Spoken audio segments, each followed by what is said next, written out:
As our political groups have just ended their Wednesday meetings, we will wait for a minute or two to allow them to come into the hemicycle.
The sitting is open.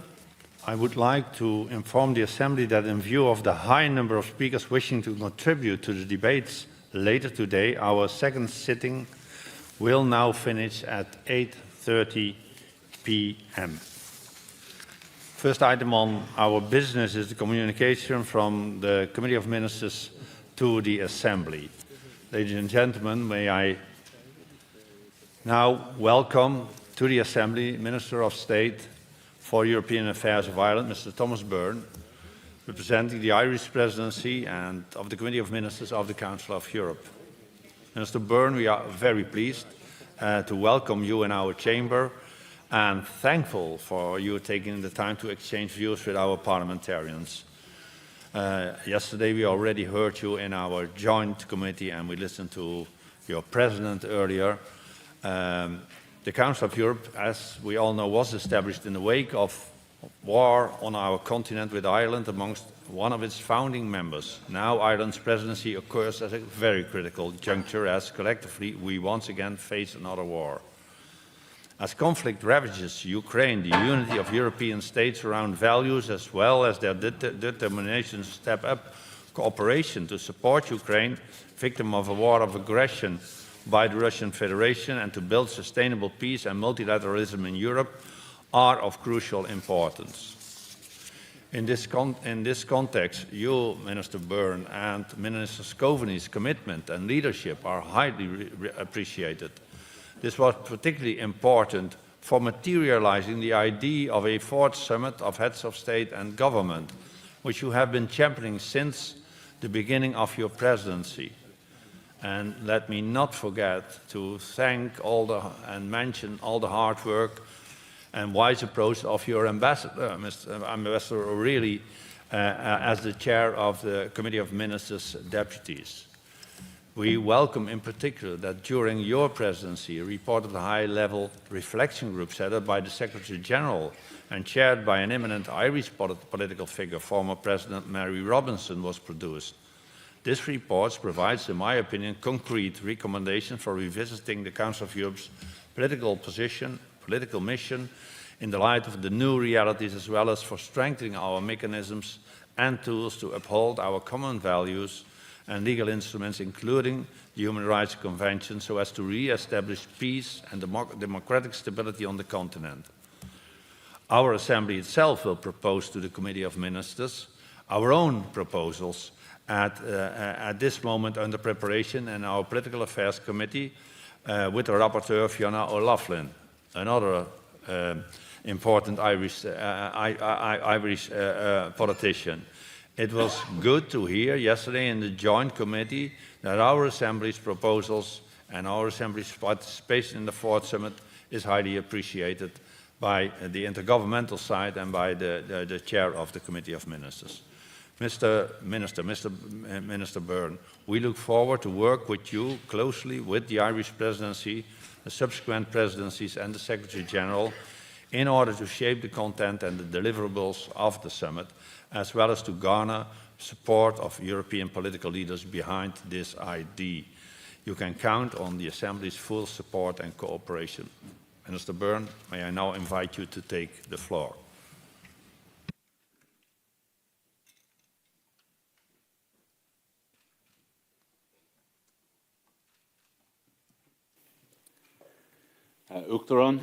Monsieur le Président, Acholti de Honol Parlamentach, members of the Parliamentary Assembly, Acharja, dear friends, c'est un plaisir d'être à nouveau ici à Strasbourg, au siège des droits de l'homme européen, le Conseil de l'Europe, suite à ma visite au Comité des ministres en juin. 3 weeks ago, the Russian Federation ceased to be a party to the European Convention on Human Rights. But 3 years ago, a young Russian man reminded us of why those rights matter so very much. In August 2019, Russian authorities arrested the 21-year-old blogger Yegor Zhukov. What was his alleged crime? 3 weeks ago, the Russian Federation ceased to be a party to the European Convention on Human Rights. But 3 years ago, a young Russian man reminded us of why those rights matter so very much. In August 2019, Russian authorities arrested the 21-year-old blogger Yegor Zhukov. What was his alleged crime? It was to have incited extremism against the state by reporting on rallies across Russia that summer, protesting blatant electoral fraud. Facing sentencing, the judge afforded Mr. Zhukov a last chance to address the court.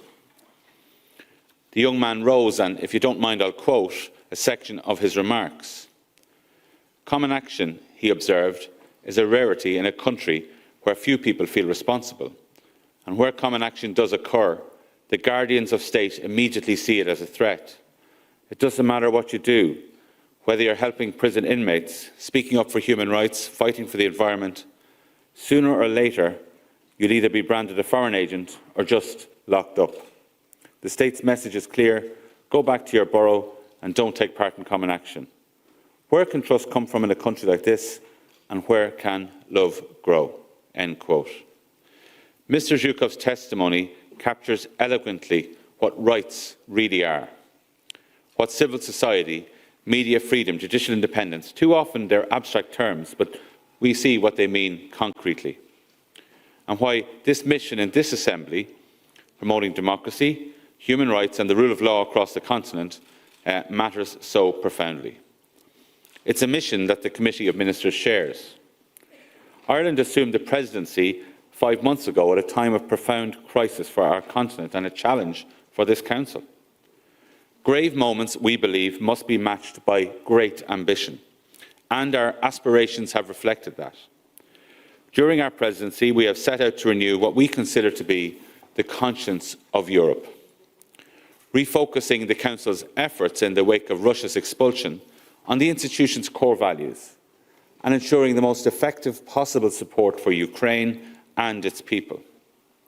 In voting unanimously in March to recommend Russia's expulsion from the Council, this Assembly responded resolutely to the unjustified and unjustifiable invasion. You acted as the conscience of Europe should.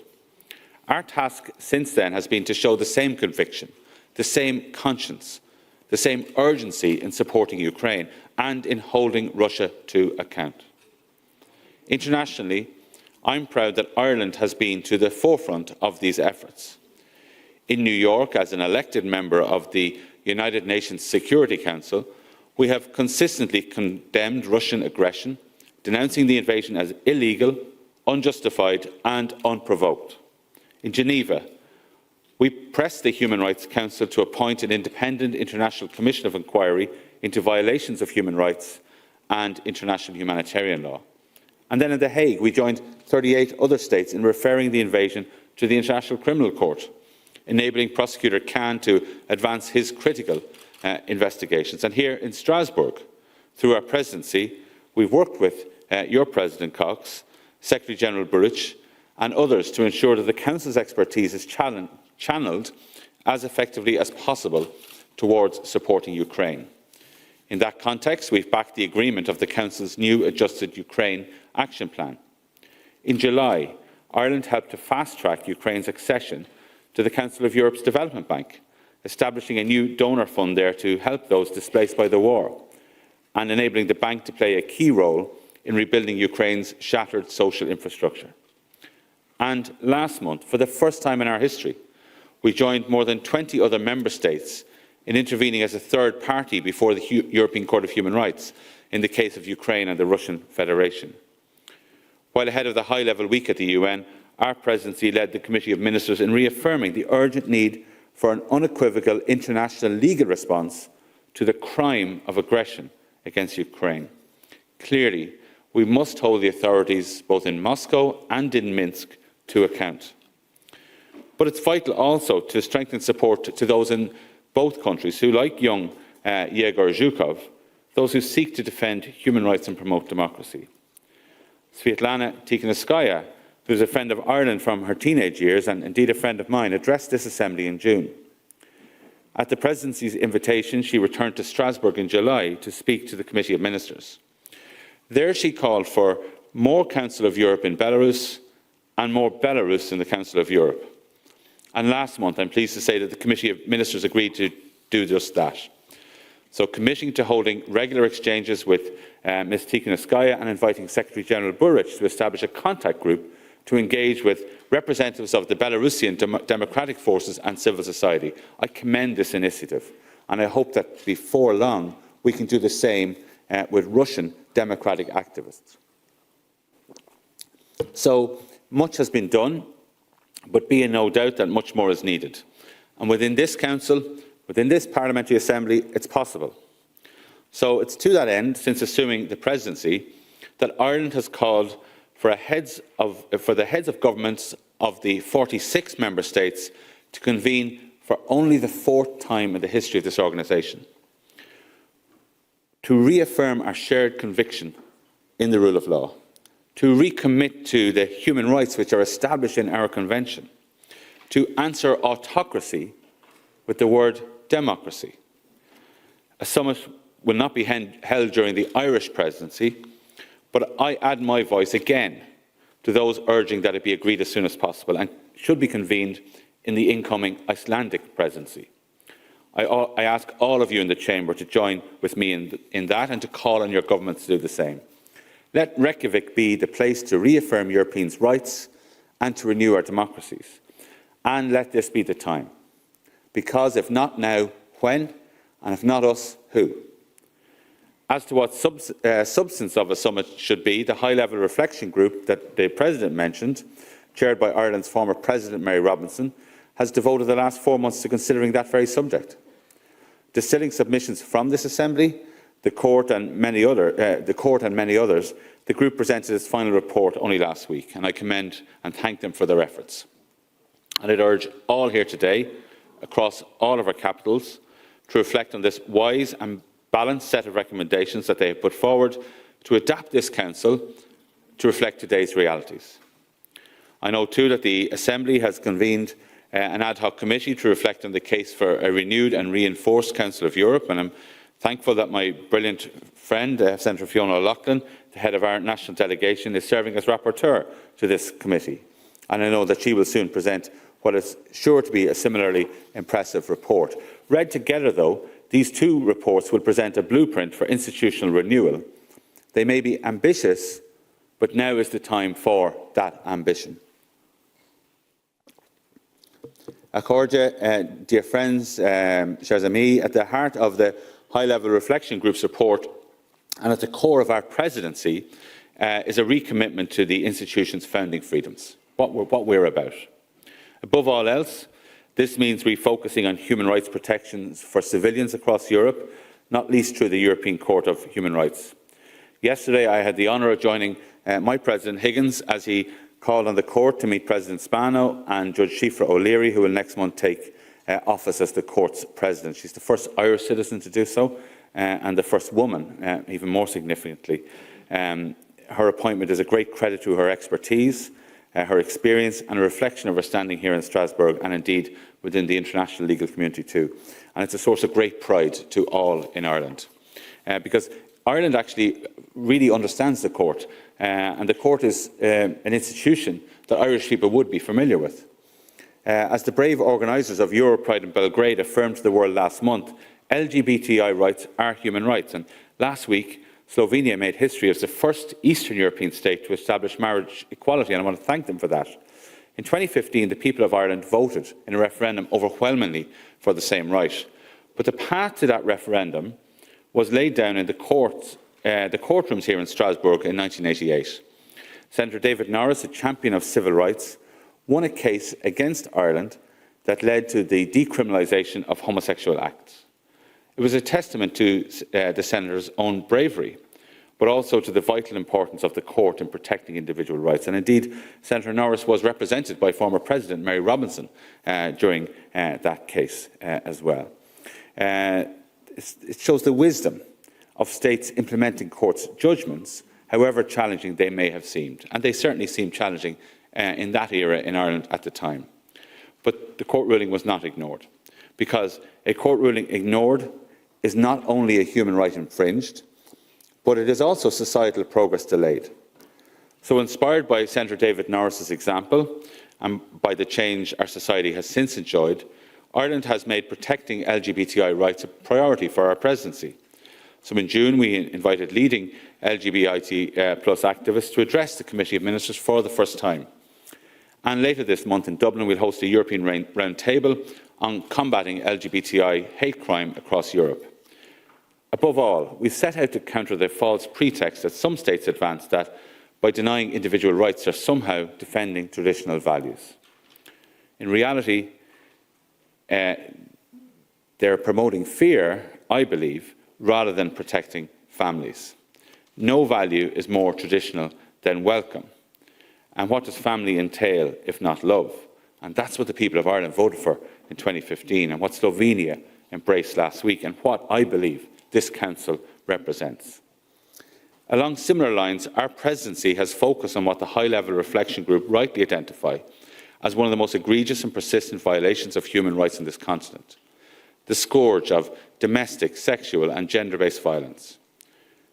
2 weeks ago in Dublin, our Justice Minister, Helen McEntee, led 38 states in signing up to a declaration recommitting to the Istanbul Convention and bolstering our collective effort to strengthen legal standards in the area of gender equality and violence against women.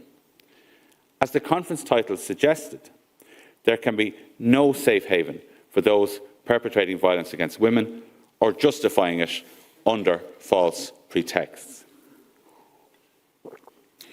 Freedom of expression is integral to documenting such abuses, whether by individuals or indeed by states. Without a free press, there is no freedom. But too often the price is steep. To record Ukraine's resistance and to document Russia's tyranny in these recent months, Europe's journalists have risked their lives. Many have lost them, including an Irish journalist. He was Pierre Sakrevsky. He was born in Paris. He was raised in Dublin. Pierre died in the village of Harenka, outside Kyiv, on the 14th of March, after Russian artillery rained down upon his press vehicle. Pierre was buried in Ireland. But his legacy is that knowledge of the crimes perpetrated in Ukraine will be forever with us. We owe it to him, to all those journalists risking lives today in Ukraine and elsewhere, not to let that knowledge fester into anger, but turn it, as Pierre did, to purposeful action. It is with this in mind that 2 weeks ago, Ireland convened a special meeting of the Committee of Ministers on Media Freedom and the Safety of Journalists. And that last month, I joined President Cox, Secretary-General Burrich and others in addressing a presidency conference arranged by the Venice Commission on new challenges on freedom of association. Echorda, dear friends, in protecting this and other fundamental freedoms, the Convention on Human Rights is our North Star. The Court is our compass, shows us the way. And the implementation of that way, of the Court's judgments, is not simply a legal requirement, it is a moral imperative. And that's why the Committee of Ministers treats this so seriously, as you do in PACE. You treat seriously the issue of Turkey's continuing failure as a party to this convention to implement the judgment of the Court and to release Mr. Osman Kavala. I raised the case with the Turkish Deputy Foreign Minister Kemak in August, and my colleague Mr. Coveney did the same when he met Foreign Minister of Turkey in New York 2 weeks ago. The Committee of Ministers continues to monitor the case very closely. And following the Presidency's exchanges with the Turkish government, last week decided to appoint a contact group comprising permanent reps to visit Ankara to impress upon the Turkish authorities how vital it is to comply with the Court's ruling. It's really, really important. More generally, as the high-level reflection group has urged, we must do more to ensure the freedoms that the Convention enshrines are fully afforded to our citizens, and all of them. It's for that reason that Ireland supports very strongly the group's call for the EU's accession to the Convention to be finished and completed as soon as possible. So, to that end, in September, our presidency supported 2 conferences at the University of Galway on our western shore. The first was called Lighting the Shade. It focused on how collectively we can better protect human rights in the areas of conflict and contestation across the continent. The second was entitled Irish Travellers, or Minkers, and the State. And this reflected on the distance, and the President mentioned this yesterday, that we in Ireland still have to travel in protecting our traveller community and enabling their full participation in Irish society. In safeguarding rights, we recognise in Ireland that we've more to do at home and also across the wide continent. As the high-level reflection group records, we've more to do also, much more in countering democratic decline, because the risks are real, the playbook familiar. Across this continent, we've seen how readily power can be consolidated and how a free media can be discredited, how judicial independence can be eroded and civil society curtailed with disastrous results. These days, we see this far too often. Democracy is a precious metal, but it can tarnish easily if left unpolished and can corrode over time. As parliamentarians, we must renew our efforts to restore its shine. Building a strong culture of democracy is key to defending it. Working with the Secretariat across a series of conferences and seminars, Ireland's presidency has pressed to promote participatory democracy, to strengthen youth engagement in the democratic process, and above all, to reinforce the value of civic education across our schools and universities. So the final events of our presidency term, like the first, will focus on democratic engagement.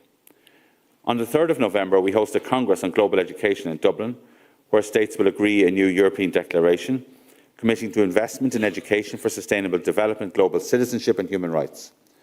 4 days later, Minister Coveney will join the Prime Minister of Iceland here in Strasbourg to deliver a keynote address at the World Forum for Democracy, where we will profile Ireland's positive experiences of citizens' assemblies, which have been really transformative.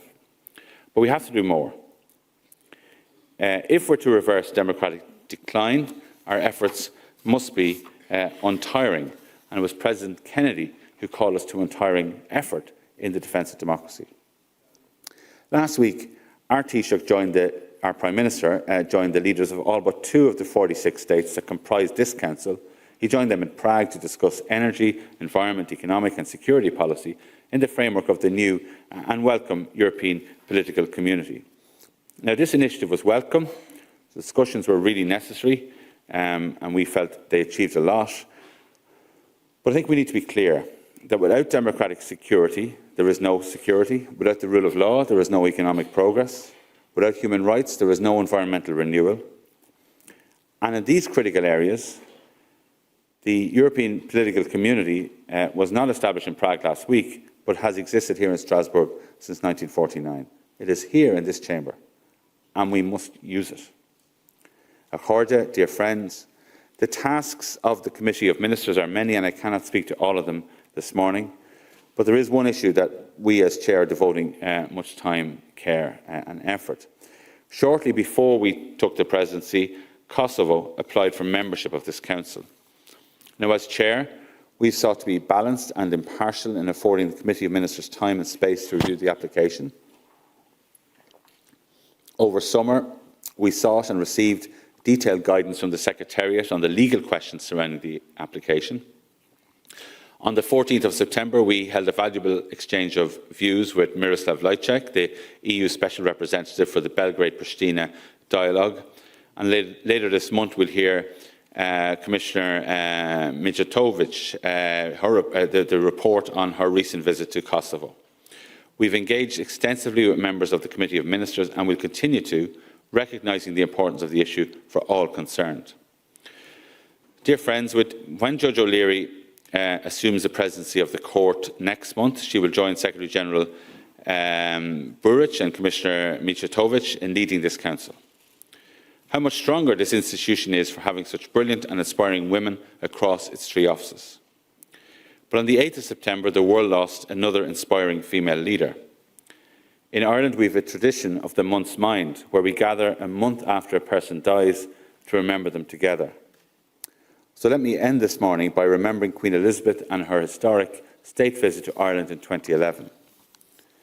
In Dublin Castle, where our state secured its independence from Britain a century ago, the Queen addressed guests as I have addressed you all today in Irish, a Chorja, dear friends.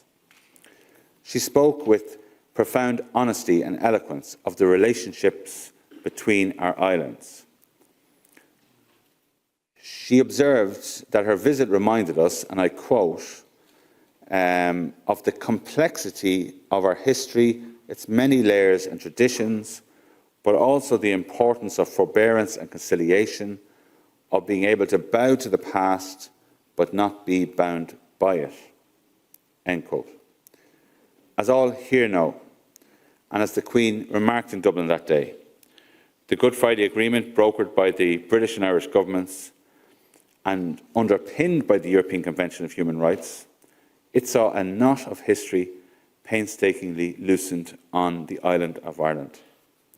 It's a legacy, I know, that the parliamentarians of this Assembly are determined to protect, and I'm really grateful for your efforts. But the Queen's remarks that evening in Dublin Castle are a reminder also of the possibility of reconciliation even in the darkest times, and of what Her Majesty described as the lessons from the peace process, that whatever life throws at us, our individual responses will be all the stronger for working together and sharing the load. The load that this Council bears, protecting democracy, human rights and the rule of law across this wide and big continent, it's a heavy load. But that load is always lightened by collective efforts. In the months ahead, as we work to pursue peace, to ensure accountability, and to reaffirm Europe's conscience, let pace, let the Committee of Ministers, let the Court, let the Congress, let all of the Council's institutions and brilliant minds work together, alongside the EU, the UN and other partners, to share the load. We need to loosen the knots of history. We need to lighten the path ahead. We know that in doing so together, we can restore trust and renew democracy. We can rebuild societies with which, as Yegor Zhukov had it, where common action can flourish, and let that love grow. Gura Mahagov, thank you very much. Merci.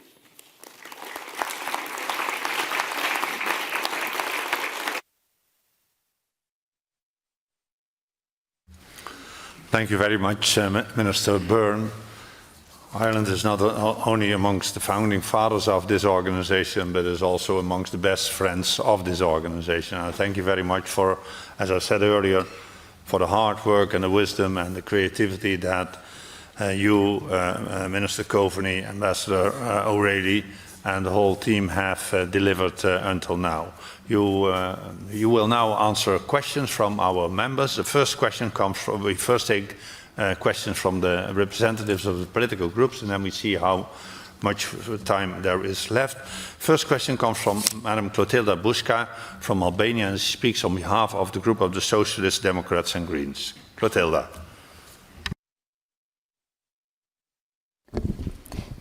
Thank you, Mr. Chair. Honorable Minister Byrne, I'd like to commend the excellent report by the High Reflection Group after the Torino Ministerial on recommendation of the Council of Europe role in responding to the new challenges facing Europe and in the new European geopolitical architecture. Taking into account the importance of the statutory bodies of this organization, which I think is both a particularity and the strength of the Council of Europe, would you please elaborate what is your approach to the role and participation of the Parliamentary Assembly in the preparation and participation to a summit planned to be held next year? And would you think that a message of the summit would be that the organization ownership belongs to both Committee of Ministers and the Parliamentary Assembly as the two branches of the democracy, executive and political one? Thank you. Thank you, Clotilda. Mr. Minister. Very very much for that question. I mean, my first call to action from the Parliamentary Assembly is that members would go back to their governments and repeat our call for a summit, because of course the summit is not yet fixed. We think it should happen. We think it's absolutely necessary, and we need the Parliamentary Assembly to echo that call in all of the member states. And I think that the point here is that the leaders can not only inject, I think, new political impetus into the Council, which you have, but in terms of how the Council is perceived in Member States, and particularly among the public on the European street, as my President said yesterday. I think that's really important, and I think that will help to revitalise not just the Committee of Ministers, not just the public perception, but also I think the role of the Parliamentary Assembly. And you're right, we have the three branches of government really, with the court here as well, and I think that the Parliamentary Assembly will be absolutely critical. First, as I said, in calling the summit, but also in the preparations for it too. I think that will be really, really important, and I have no doubt that your voice as a Parliamentary Assembly can only be strengthened if we have a summit, because I think it'll breathe new life into the entire organisation. Thank you very much, Mr. Minister. Next question comes from Madam Lisa Jasko from Ukraine, and Lisa speaks on behalf of the European People's Party. Lisa, you have the floor. Thank you. Good morning. And as you rightly said, that I'm Ukrainian and I don't have patience for just conversations. I want to see the real actions. And the one thing that we really hope that this current session brings to us is new tools to protect the human rights in Ukraine, to protect those who really suffer, protect the victims. And therefore I want to ask, what are the real deliverables that can be achieved during your presidency, including what actually can we achieve with the upcoming summit. We proposed, there were a number of discussions on running humanitarian missions on behalf of this organization that could help to release war prisoners and political prisoners. What can we expect on that when Ireland is actually leading the presidency of the organization? Thank you. Thank you, Lisa. Mr. Minister. Thank you very much for that question, and my solidarity with you and all of your colleagues, and thank you for your ongoing commitment to democracy, because being here today is in itself a symbol that in the face of aggression, in the face of war, that you are going about what is effectively your ordinary democratic duty, to be here to represent your people, but in the face of extraordinary circumstances back home. And specifically in relation to Ukraine, I think this presidency has done significant work and will continue to do so. And this council is only one body that is obviously involved. We have our own specific role. I think what we did, I think in June was highly significant. In July, the accession of Ukraine to the bank, to the Council of Europe Development Bank. I think that was fast-tracked, and that's really, really important. We've worked hard on the whole area of accountability for the crimes of aggression, and that's really important. And indeed, for our part in Ireland, we became a party to the Ukraine and Russia case as well, which I think is really, really important. In terms of the other deliverables, I think the engagement with Belarus civil society is something that will have lasting results. That's only starting now, and there's huge potential there to encourage them as well. The high-level reflection group, I think, is a major success story so far. It will depend on how we all follow up, of course, but they have, I think, renewed our focus. I think the Dublin Declaration was really important. That was last week in Dublin, signed by 38 Council of Europe member states. I really, really welcome that again, to give fresh impetus into an area of work that is the Council of Europe's responsibility. On the Osman Kavala case, I think we've continued high-level political engagement, because we cannot let decisions of the court go unimplemented. That cannot be allowed to start to happen. I mentioned the Galway conference as well on access to areas of conflict by human rights bodies. The involvement of environmental groups such as Greenpeace and LGBTI groups, I think, was important. And the Committee of Ministers as well, meetings informally on media freedom, environment, human rights and combating hate. I feel our ambassador here and all the team have done very good work, and we've tried to make this as high profile as possible. And indeed in Ireland, our local government elected members, local councillors, had their annual conference devoted to the theme of the Council of Europe. So again, it's renewing, I suppose, the profile of the Council of Europe and what it stands for, those democratic values, those human rights values that are so important. And we want to continue that. So thank you very much. Thank you, Mr. Minister. Next question comes from Mr. Pavlo Susko. He's also from Ukraine, but he speaks on behalf of the European Conservatives. Pavlo. Thank you, Mr. Chairman. The right to family is one of the priorities for children. This issue is relevant for Ukrainian unaccompanied children who moved to European countries because of the Russian war of aggression against Ukraine. No doubt member states formed an effective system, but it was noticed that some difficulties exist. Unfortunately, we don't have data on whether all Ukrainian children who are on the territory of the EU are currently reunited with their families, other legal representatives or not, or at least have information about their location. How can the Committee of Ministers with Office of Secretary General assist Ukraine in exchanging data on unaccompanied children with receiving countries to ensure the child's right to a family? Thank you. Thank you, Pavlo. Mr. Minister. Thank you very much for that question. And again, we're all shocked and horrified by all of the victims of Russian aggression, but particularly children, including this week. And we saw harrowing photographs of children being educated on the subway steps in Kyiv, and obviously some died as well. I'm very proud in Ireland. We have over 10,000 children in the education system from Ukraine who've come this year. I want to thank our teachers for that. We have over 50,000 Ukrainian refugees that come to Ireland.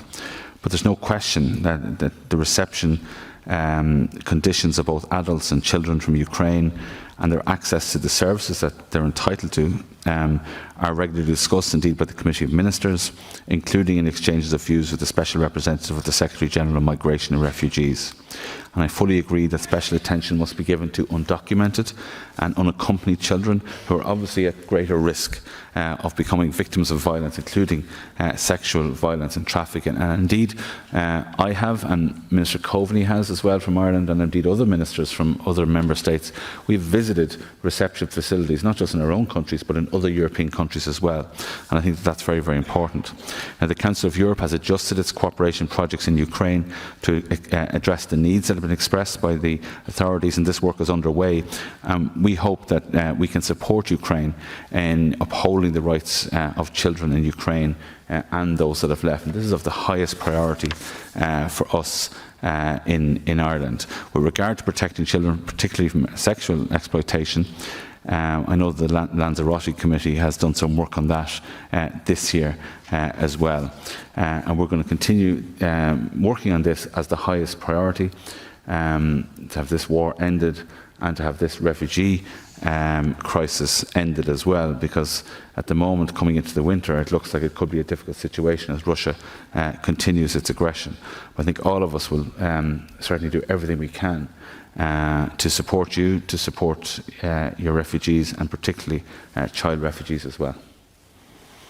Thank you, Mr. Minister. Next question comes from Madam Fiona O'Loughlin from Ireland, and Fiona speaks on behalf of the group, the Alliance of Liberals and Democrats in Europe.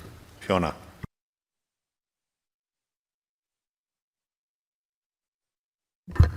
Thank you very much, Mr. President. And Minister Byrne, thank you very much for your very positive and thought-provoking presentation. The Irish delegation is very proud of the leadership that yourself, the Ambassador and the team have shown over the last 6 months. Minister, you mentioned the Good Friday Agreement, and of course next year is the 25th anniversary of this historic agreement which brought peace to the island of Ireland. But there are fresh concerns about that at this point in time. Because of Brexit, in 2019, there was a negotiated protocol agreement put in place, which would basically avoid a hard border once again on the island of Ireland. But in June last year, the United Kingdom government introduced a Northern Ireland Protocol bill that would unilaterally disapply parts of the protocol if enacted. This is hugely concerning. It is damaging to British-Irish relations. I would like to hear your comments in relation to that, and also your views on how the Council of Europe could help in this regard. Thank you. Thank you, Fiona. Mr. Minister. Thank you very much, Fiona, for that question. I'm going to just say now here on that last point on the Council of Europe, we have a word, or a phrase I should say, in the Irish language. It's fita futa, and that means interwoven. And the Council of Europe, the European Convention on Human Rights, is fita futa, is interwoven into the Good Friday Agreement. I think it's very important that we all know that we all remember that, and that we all understand the consequences of that the Good Friday Agreement itself is founded on the European Convention of Human Rights and its incorporation, particularly into the law of Northern Ireland. So the Convention has already had a huge impact, and this was of the highest priority for all of the negotiators at the time. Subsequently then, the protocol that's agreed as a result of Britain leaving the European Union, the Protocol on Northern Ireland, it itself is built on the Good Friday Agreement. So I repeat what the President said yesterday, that he was very grateful for the very warm relations that he has with King Charles III, which he had with Queen Elizabeth II, of their concern for peace in Northern Ireland.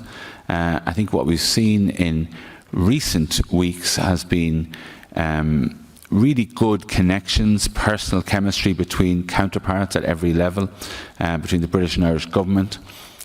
That's not just welcome, but it's really necessary too. It's what we want, and that's why we really enjoy working together with our British counterparts in multilateral organisations as well, particularly since they've left the EU, and that's why it's really important here. Those relations have been really warm, and it's so important. But I think just in terms of the protocol, there's also official level discussions, technical discussions going on, and we do need to see progress on them, and we need to make sure that those officials, those technical people, are mandated by the politicians. Because what is this all about ultimately? Yes, it's about technical rules on trade, but ultimately it's about peace on the island of Ireland, ensuring there's no hard border, and recognising, as the Good Friday Agreement does, that each community in Northern Ireland has their right to their own national identity. You can be Irish or British in Northern Ireland. It's basically your choice. And that's I won't say the magic of the Good Friday Agreement, but it's what the Good Friday Agreement achieves. And the protocol is built on that and doesn't threaten it in any way. And I want to thank the Council of Europe and the members here in PACE and the Committee of Ministers for your constant interest and engagement in the affairs of Northern Ireland. It's one of the most successful peace processes the world has ever seen, built, as I said, on the ECHR, but one that must be nurtured and protected and work together at all times. Thank you. Thank you, Mr. Minister. Next question comes from Mr. Paul Gavin, also from Ireland, and he speaks on behalf of the Unified European Left. Paul. Thanks indeed, Mr. Chairperson. Mr. Burns, great to have you here. Thanks indeed. I want to raise the issue of the Libyan Coast Guard, this discredited organisation that intercepts human beings trying to make their way to Europe, brings them back to Libya, subjects them to imprisonment, torture, rape and murder, as detailed by a whole host of NGOs and indeed by Irish award-winning journalist Sally Hayden. This morning, Minister, will you make a clear condemnation of the EU's continued funding and support for this entirely discredited organisation that calls itself the Libyan Coast Guard? Thank you. Thank you, Paul. Mr. Minister. Thanks, Senator Gavin, another great member of the Irish delegation. Thanks for that question. And I think you're reminding us as well that while there is certainly a refugee crisis as a result of the aggression against Ukraine, there is also refugees coming from other points of conflict around the world and escaping climate change and other reasons as well. The situation must remain a major concern for all of us, and tragic deaths of so many to be deplored. The reality is that so many die because of the inadequacy of shelter and protection that are offered. We need to address the many challenges arising from the situation, and that's the responsibility of all of us. And our response to this crisis must be based on human rights and solidarity. Migration, of course, is a key priority area of the organisation, as the Ministerial said last year. Your question is about EU funding, and I accept that, and I can't purport to speak for the EU as a whole, but migration obviously is a priority area for this Council, and there can be no exception to the right to life. It's guaranteed under our Convention. And specifically in relation to the Council of Europe, we must concentrate on areas where we have particular expertise and value. Where can the Council of Europe be of help? And I think that we see the coordination of COE activities to provide help on behalf of the organisation to improve the treatment of migrants. I think the organisation here can be proud. But also the implementation of a comprehensive action plan on protecting vulnerable persons in the context of migration and asylum. And I think the continued voice of this Parliamentary Assembly in all of these issues to challenge not just ourselves and our governments, but also as Central Gavin has done the EU, I think that's really important and particularly welcome. And I'll certainly raise the concerns that you've raised at EU level as well in my other role. Thank you, Mr. Minister. Next question comes from Mr. John Howell from the United Kingdom. John. Thank you very much. Welcome, Minister, to this Assembly. This is a question that doesn't require us to wait for a fourth summit, but after the close cooperation that there was between PACE and the Committee of Ministers over Russia, I have been looking for opportunities of synergy that we can do that again. Are you too looking for that, and can we see some of those coming forward? Mr. Minister. Absolutely. I mean, I think what happened this year was that there was an instinctive kind of knowledge of what is right and what is wrong, and that was so clear among all of the member states, all of the parliament, the parliamentarians as well, that this is something that we had to work together on. And there's certainly a range of issues that I think we can work together. I think the whole area of violence against women and the Istanbul Convention is something where we still have to make some progress. I think that that's somewhere that we could all work together, because while governments are responsible ultimately for ratifying, or at least certainly pushing things through Parliament, I suppose, parliamentarians have strong voices as well, where something that may not have, where, for example, the Istanbul Convention may not be ratified. And I think that is something that can speak to half of our citizens straight away, in fact to the other half as well, in terms of their responsibilities. So I think that that's an area that we have made progress on this year, but it's something I think where there are certainly grounds for collaboration and working together. Thank you, Mr. Minister. Next question comes from Mr. Rushak Yilhakian from Armenia. Rushak, you have the floor. Thank you, Chair. Mr. Minister, in September, Azerbaijan launched an unjustified and unprovoked military aggression against Armenia, which resulted in occupation of sovereign territories of Armenia, accompanied by gross violation of humanitarian law.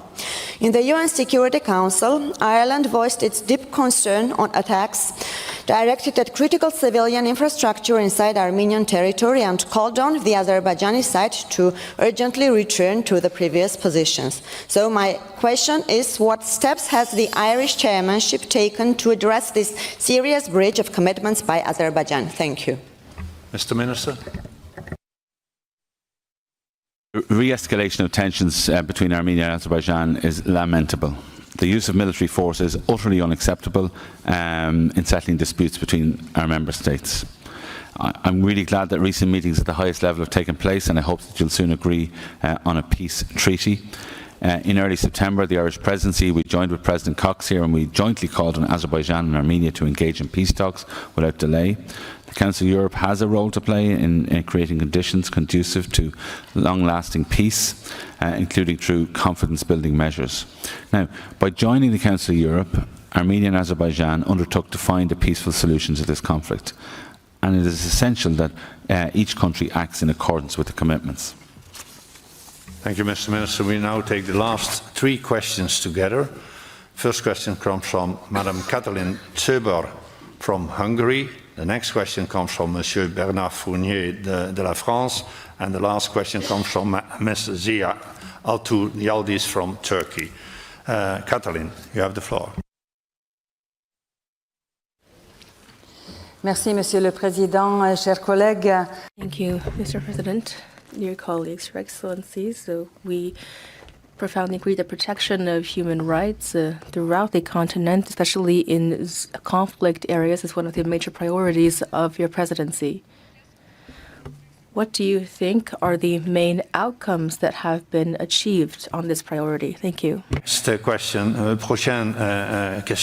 Next question comes from Mr. Bernard Fournier from France. Oui, monsieur. Yes, distinguished minister. On October 6th in Prague, the first meeting of the European political community took place. This is the new structure for political cooperation. It's an initiative of the EU, and its mission is very similar to that of the Council of Europe. There's no organization, structure, or existing process that will be replaced by this. It does not intend to create a new process. Mr. Minister, you're wearing two hats on behalf of the EU and the Council of Europe.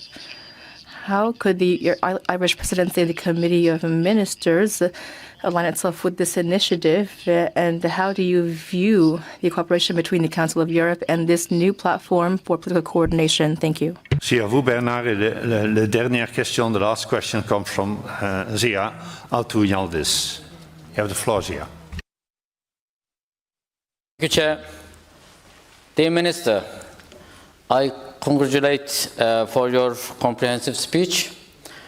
As the chair of the Committee of Ministers, how do you think the role and the purpose of the European political community can be distinguished from the existing European structure, including the Council of Europe? Thank you.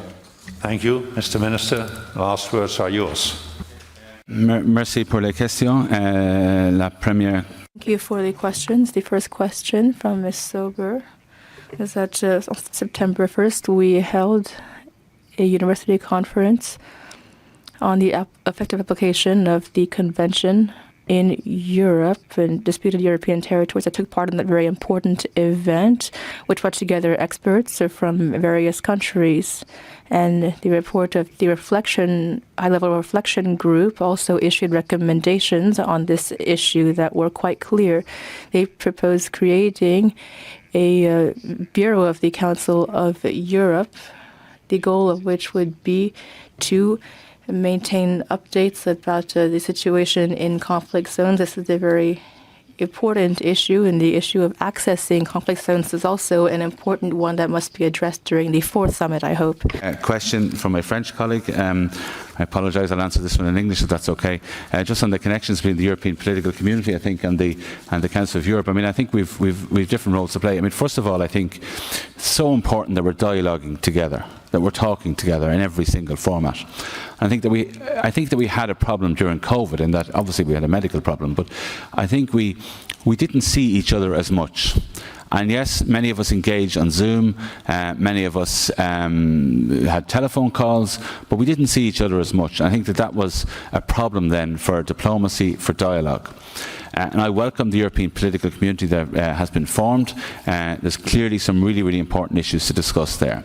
But in terms of the Council of Europe, we have our specific mandate, our specific role, our specific history as to why we were created. And I think you'll see that in the high-level group. That's been put forward in terms of our work, that we must double down really on the work that we are bound to do. And I think that the Council of Europe has a specific agenda, specific role, and the Council of Europe needs to engage with all of the international bodies that exist in the multilateral world. But we must do our job too, and we must let people know about our job, must let people know when they're not doing the job that we require them to do, i.e. our member states, and we must let our citizens know that we are here to protect their rights, no matter who's in power in your country. Your rights to your human rights, your democratic values, your democratic rights and the rule of law apply no matter what, and that's our role. I think that we should stick with it. The last question was in relation to Kosovo.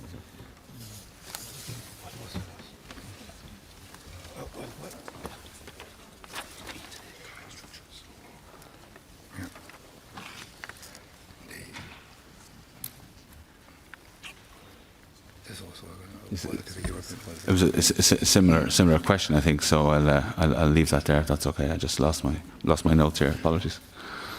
Thank you very much, Mr. Minister Byrne, for addressing this assembly, updating us on the preparations for the 4th summit, and updating us on the developments that are taking place under your presidency. Thank you also very much for answering the questions of our parliamentarians. We wish you well. You still have quite a long time to go. It's only October, and you have October and November. So we are looking forward to continue our cooperation with you, with Minister Coveney, with Ambassador O'Reilly and the whole team. And I wish you well. And once again, thank you very much for all the hard work and all the efforts and all the creativity. Thank you very much.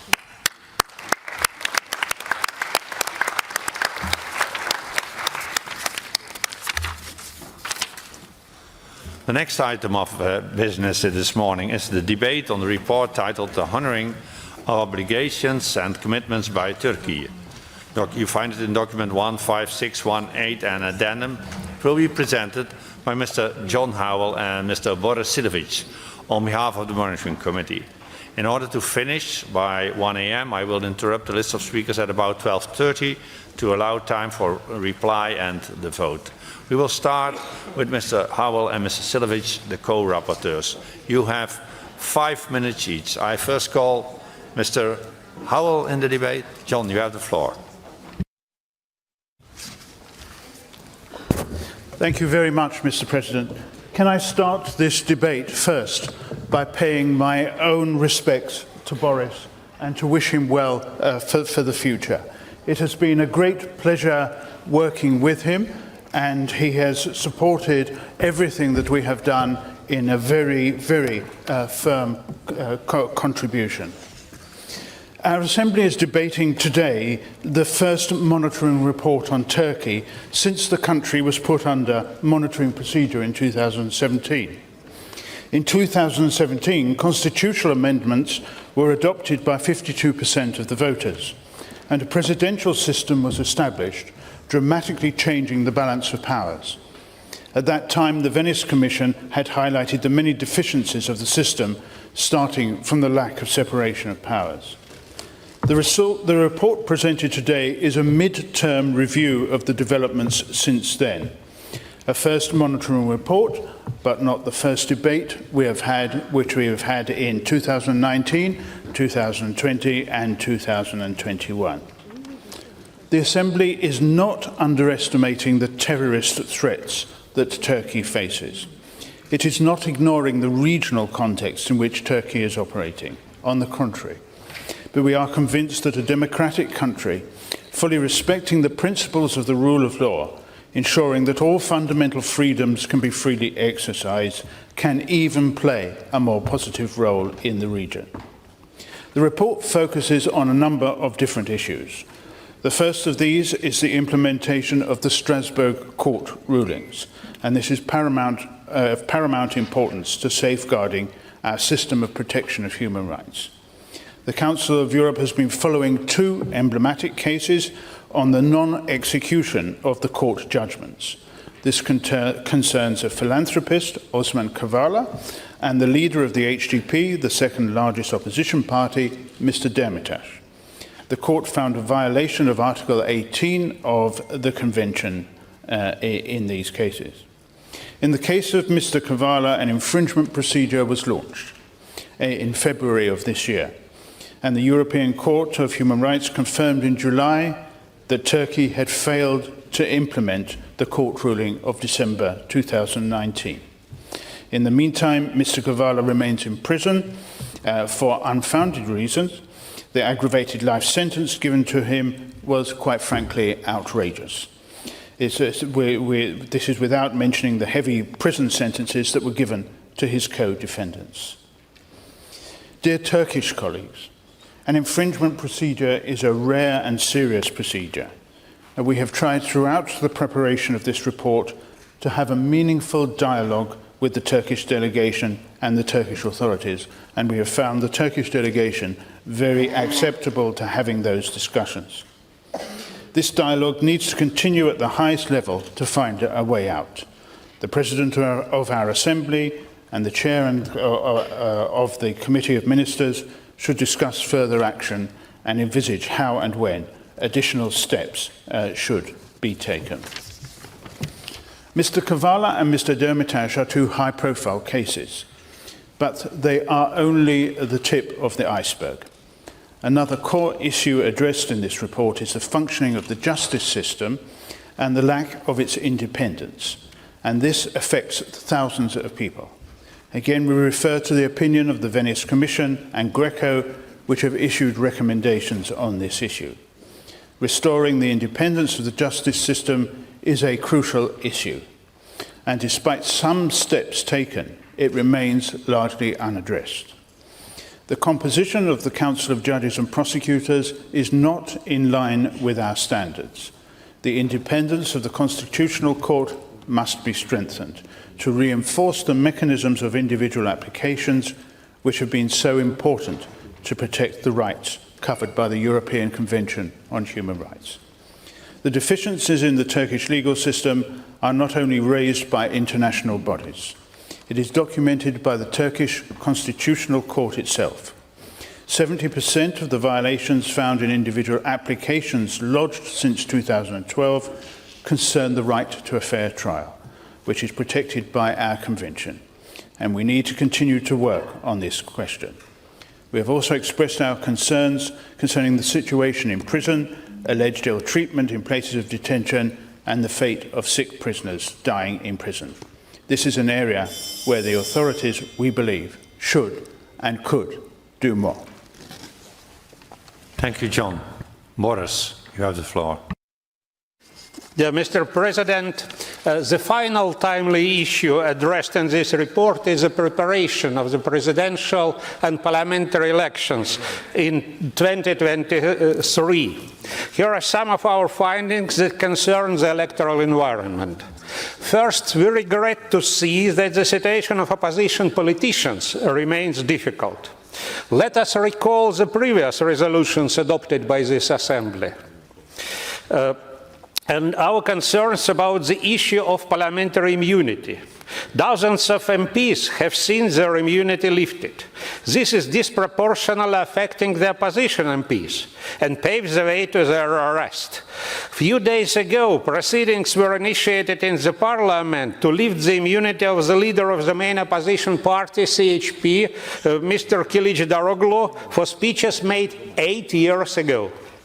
Second, the HDP, which is the second largest opposition party, is targeted by a closure procedure currently examined by the Constitutional Court, which we hope will be guided by the well-established case law of the European Court of Human Rights and the strict rules governing the closure of political parties in Turkey. The electoral code was amended in April this year. We welcome the lowering of the electoral threshold from 10 to 7%, what this Assembly has asked for a long time. However, other provisions are problematic, and this was documented in the Venice Commission report, such as the composition of election boards or the fact that the President will be excluded from the scope of the propaganda ban, obviously raising question about the level playing field. It is also regretful that these changes in the election legislation were not reached through a broad consensus. This is not in line with practices in democratic societies. These days, the Parliament is discussing a most controversial disinformation law.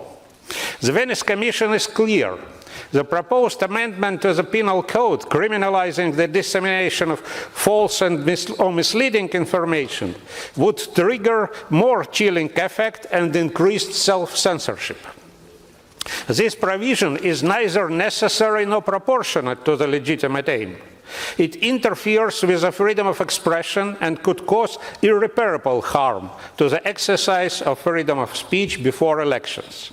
This is why we urge the Turkish authorities not to enact this draft amendment to the Penal Code. It is still time to act. This highly problematic disinformation law adds to long-standing issues regarding the freedom of expression and freedom of the media. Free and independent media are key to foster public debate. We have been waiting for long overdue reforms. of the Penal Code and its infamous articles such as Article 299 or insult to the President, which has led to thousands of prosecutions. The overly broad interpretation of the anti-terror law is also a long-standing issue and justifies many infringements to freedom of expression. Finally, freedom of assembly is also an issue. It affects the political life, but also the vibrant civil society, which is struggling in a difficult environment. Let us think about the Saturday mothers thriving for justice, or university students aspiring to a more open society, not mentioning women's organizations fighting against gender-based violence and for a better participation of women in public life. Dear colleagues, Mr. President, the Turkish people is committed to democracy. There are high turnouts in elections, and there is a vibrant society. The upcoming election will be an important moment in Turkey's political life, as all elections are. But the Turkish deserve to be able to take part in fair elections. This is why we invite our Turkish colleagues to bring these messages back to their parliament, to their authorities, and work at good elections conditions. We hope that you will support the draft resolution as well as the amendments tabled by the Monitoring Committee. We need to send a clear signal to Turkey. Thank you, Mr. President. Thank you, Boris. So thank you both co-rapporteurs, Mr. Howell and Mr. Sidovic. Now I open the debate with the speakers on behalf of the political group. The first speaker will be Mr. Pedro Segonho from Portugal, and he speaks on behalf of the group of the Socialists, Democrats and Greens. Pedro. Thank you very much, Mr. President. First of all, I would like to congratulate the two rapporteurs for the excellent analysis and reflections written in this report about the honoring of obligations and commitments by Turkey. We believe that all monitor procedure was developed in a spirit of dialogue and cooperation with the Turkish authorities. On the other hand, we also like to thank the work of the experts who cooperated in the preparation of this report, in special the Venice Commission. After reading the draft resolution, your explanations and your conclusions, we underline several issues. The Turkish authorities need to ensure that all conditions will be met to guarantee free and fair elections, including the ability of the opposition to operate and journalists to work in an independent way. Freedom of media has been a long-standing concern. During an electoral campaign, access to media and media coverage is crucial to provide voters with pluralistic information. The presidential and parliamentary election in 2023 should be observed by this Assembly. We underline the fact of lowering the electoral threshold from 10 to 7% as a long-lasting request from Parliamentary Assembly and is a welcome development. Turkey is an important member state of Council of Europe, and we believe that Turkish institutions can be compliant with human rights, rule of law and democracy standards. This Assembly must remain at the disposal of the Turkish authorities to pursue a constructive dialogue. As the Assembly must require the need of reforms to restore the full independence of the judiciary and effective checks and balances. On the positive side, we note the Turkish authorities and the Council of Europe are implementing several cooperation programs and addressing relevant issues of concern and improving the legal practice, which is a key to enhancing independence and impartiality of the judiciary. The Assembly must also welcome the mediation efforts undertaken by Turkey between Russia and Ukraine to present a view to resolve the conflict. This Assembly must remain vigilant about the safeguard of women's rights and gender equality and must regret the decision to withdraw from the Council of Europe Convention on Preventing and Combating Violence Against Women and Domestic Violence, the Istanbul Convention. and sincerely hopes that could be found a way to Turkey reintegrate the Istanbul Convention. We in this Assembly must therefore decisively support the work of our two rapporteurs and approve the draft resolution that was presented to us. Thank you, Mr. Chair. Thank you, Pedro. Next in the debate, I call Madam Dora Bakuyanis from Greece, and Dora speaks on behalf of the European People's Party.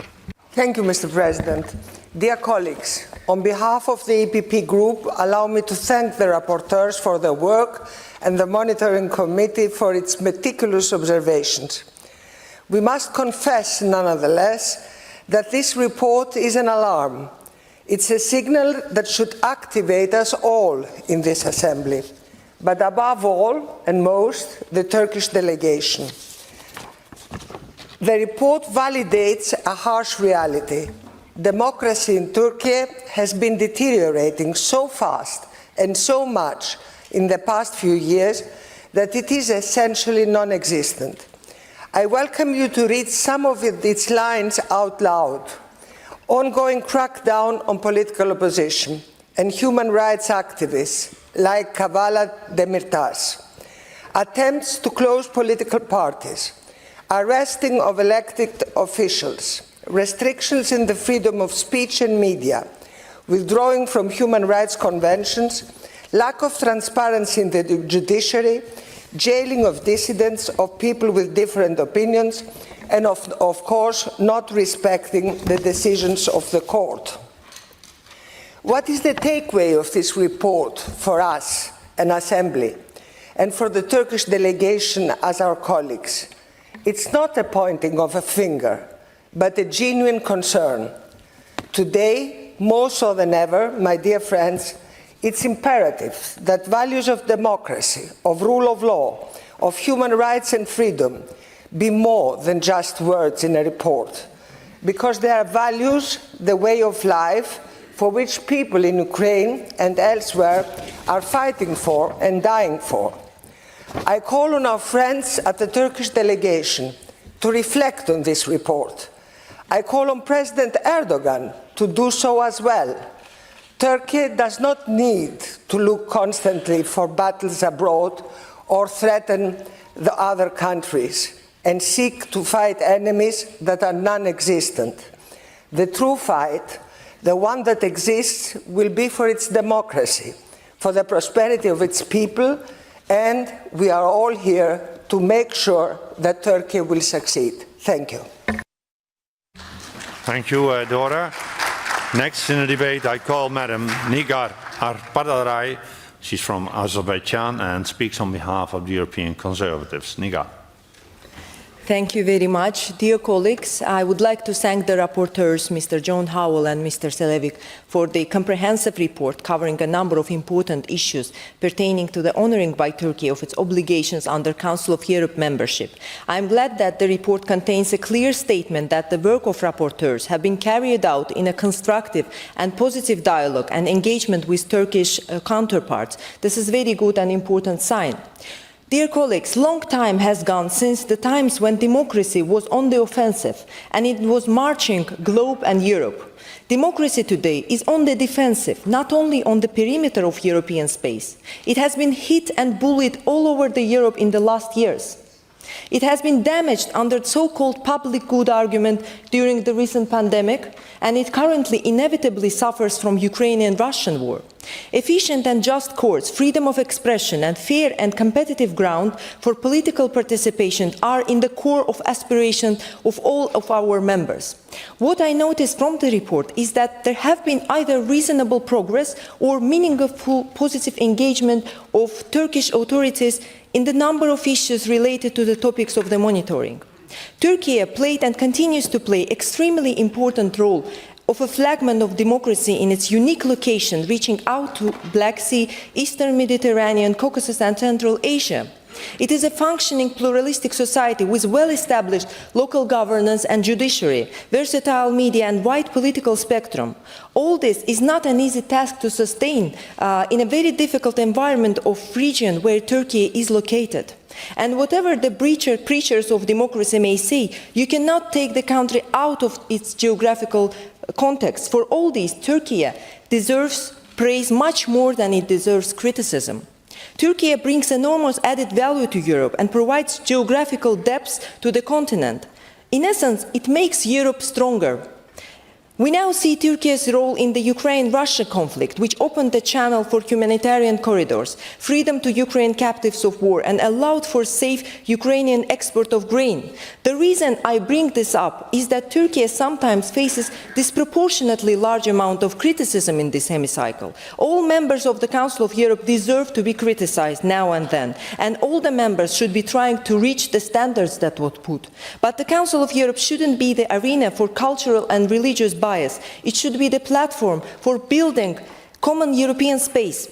In this sense, constructive dialogue, meaningful, result-oriented cooperation and continuation of the work of the Assembly and Turkish authorities to follow the developments in the country concerning democracy, rule of law and human rights should be continued. I would like to once again to thank the rapporteurs for the great job that they are doing. Thank you, Nika. Next in the debate I call Madam Stefanie Crisper from Austria, and Stefanie speaks on behalf of the group, the Alliance of Liberals and Democrats in Europe. You have the floor, Stefanie. Thank you, dear President, dear colleagues, and especially dear speaker before me. The report we discussed today leaves no space for doubts. Over the last years, Turkey has increasingly denied its population human rights and rule of law. Thus, on behalf of the ALDE Group, I would like to express deep concern as regards Turkey's respective failure to comply with its obligations as a Council of Europe member state. I will focus on the Istanbul Convention, the treatment of Mr. Kavala, and the upcoming elections. As to the Istanbul Convention, by withdrawing last summer, Turkey not only weakened its cooperation with the Council of Europe, but deprived women of a vital instrument of protection. And even worse, Turkey did so during the COVID-19 pandemic, a moment where cases of domestic violence have enormously increased. Besides of withdrawing from important conventions, we have to experience failure to comply with the judgments of the European Court of Human Rights. This brings me to the case of Mr. Kavala. As I'm speaking, Mr. Kavala is still unlawfully detained, despite the judgment of the court and an infringement procedure. And he has been detained for years now.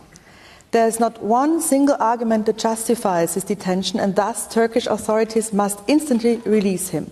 Even more as we all know that the situation in Turkish prisons is below human rights standards. Finally, I would like to focus on the question of fair elections being possible in Turkey, coming directly to the point. Will Turkey continue its democratic backsliding, or will it allow its citizens to express their will in a free and fair manner?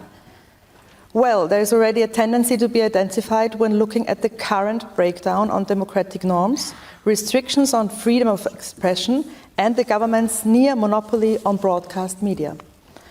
Our position is also clear on this issue. In compliance with the rights enshrined in the Convention, repression and arbitrary imprisonment of opposition politicians must come to an end. Criminalization of critical media and of the dissemination of so-called false information must be stopped and refrained from. Finally, Turkey must allow all democratically elected opposition politicians to exercise their mandate.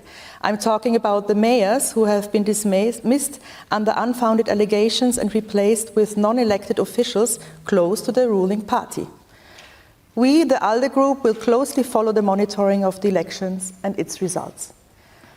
Undermining the rule of law, failing to implement judgments of the European Court for Human Rights, laying the groundwork for unfair elections, these are the clear results of the monitoring procedure. All the more, we are thankful for the considerate work of the rapporteurs in highlighting these deficiencies and thus establishing a framework for all the actions that need to be taken for the human rights of the people living in Turkey. Thank you. Thank you, Stefanie. Next in the debate, I call Mr. Hishar Ösoy from Turkey, and he speaks on behalf of the group of the Unified European Left. Hishar, you have the floor. Thank you, Mr. Chair. Let me start by thanking the rapporteurs for this report, which covers some of the key problems with respect to the functioning of democratic institutions in Turkey. As you may remember, Turkey was included back into the monitoring procedure in April 2017. Since then, the Parliamentary Assembly and organs and other organs of the Council, such as the Human Rights Commissioner, the Congress of Local and Regional Authorities, the CPT, as well as the Venice Commission. They issued many other reports, resolutions, opinions, and statements on backsliding democratic standards in Turkey. Despite all these, still the judiciary is under strict governmental control in Turkey. People are arrested for expressing their political opinions. The political opposition is vilified as traitors or terrorists. HDP deputies and mayors jailed. Closure case against my party HDP is in process. The media, civil society, and universities are repressed, and people dying inside prison walls. One of them, a former Kurdish female deputy, Ms. Aysel Tuluk, who has a severe case of dementia. Or prisoners are put under total isolation, such as Mr. Abdullah Öcalan and 3 other inmates at the Imral Island prison. As we get closer to the election scheduled for next June, we expect even more pressure on the political opposition. 3 days ago, Turkish police, and please listen carefully, Turkish police broke the nose and leg of one HDP deputy, Mr. Habib Eksik, a physician by profession, and hospitalized 2 other deputies. So far, President of the Turkish Parliament didn't say even a single word about the police breaking the nose and leg of a member of the Parliament. This is the shameful state of parliamentary democracy in Turkey. The simple fact is that Turkish government hasn't shown any will and willingness to improve democratic standards, even refusing to implement the judgments of the Grand Chamber of the European Court of Human Rights, as in the case of Kavala and Demirtas. Turkish government has made its position crystal clear. It just doesn't care about what this council and its parliamentary assembly think. It is as simple as that.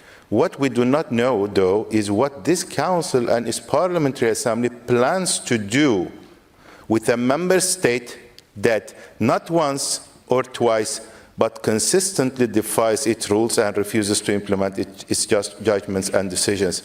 The Council needs to find ways to ensure that all member states fulfill their obligations. It should consider using existing enforcement mechanisms and even developing new ones. Because if this Council doesn't find ways to make sure that member states follow the rules and fulfill their obligations, I suspect many other member states won't take this Council seriously. It is like a contagious disease, and I promise to you it's going to spread. As a consequence, the Council as a whole will be undermined, its fundamental values compromised, and it may turn into an effectively useless institution. It is enough with monitoring and expressing concern. We have already said what needs to be said. We said it repeatedly to the extent that words start to lose their meaning, so now it is time to act, and to act without any further delay. Thank you. Thank you, Hisha. Next in the debate, I call Mr. Armand Rustamian from Armenia. Armand, you have the floor.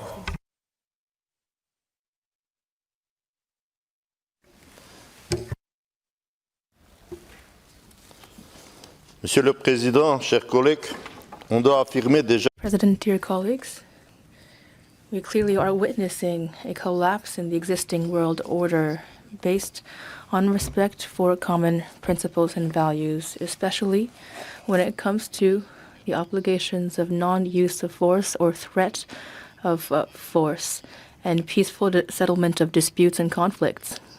Instead of working together to find ways to stop this process that is so disruptive for all, certain countries are trying to benefit from it by triggering new conflicts to achieve their self-serving goals,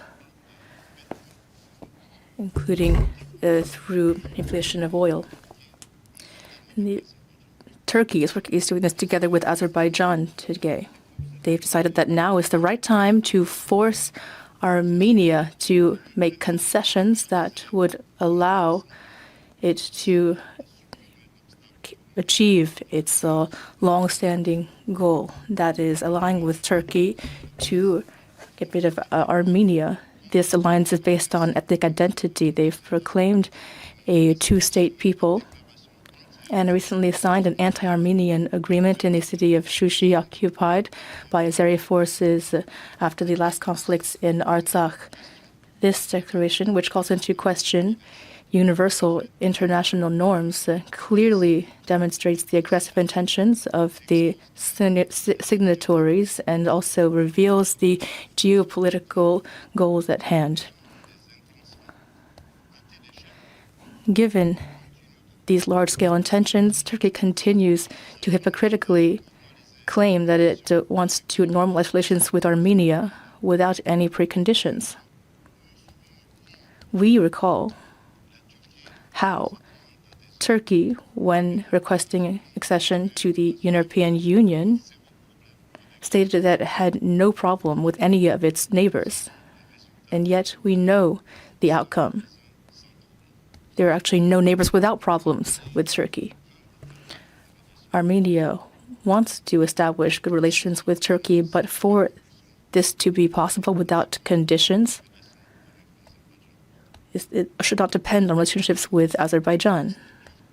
The Turkish Minister of Foreign Affairs quite recently had called on his counterpart and his countrymen in Strasbourg to once again attack the Armenian diaspora in Europe. Thank you very much, Mr. Rustamian. Next in the debate, I call Mr. Dimitrios Karidis from Greece. Dimitrios, you have the floor. Mr. Chairman, I come in front of you today, dear colleagues, to speak to you as a friend, a long-standing friend of Turkey's European vocation. Actually, I represent a country, Greece, that has been a strong supporter, actually one among the strongest and most sincere supporters of Turkey's European vocation after Helsinki, and one of the countries that see it in its national interest to have a European, liberal, democratic Turkey at peace with itself and at peace with its neighborhood. But the truth of the matter is that we have a problem, a big problem, a serious problem we cannot ignore. Turkey's democracy is disintegrating in front of our eyes. Turkey is backpedaling. We know the story.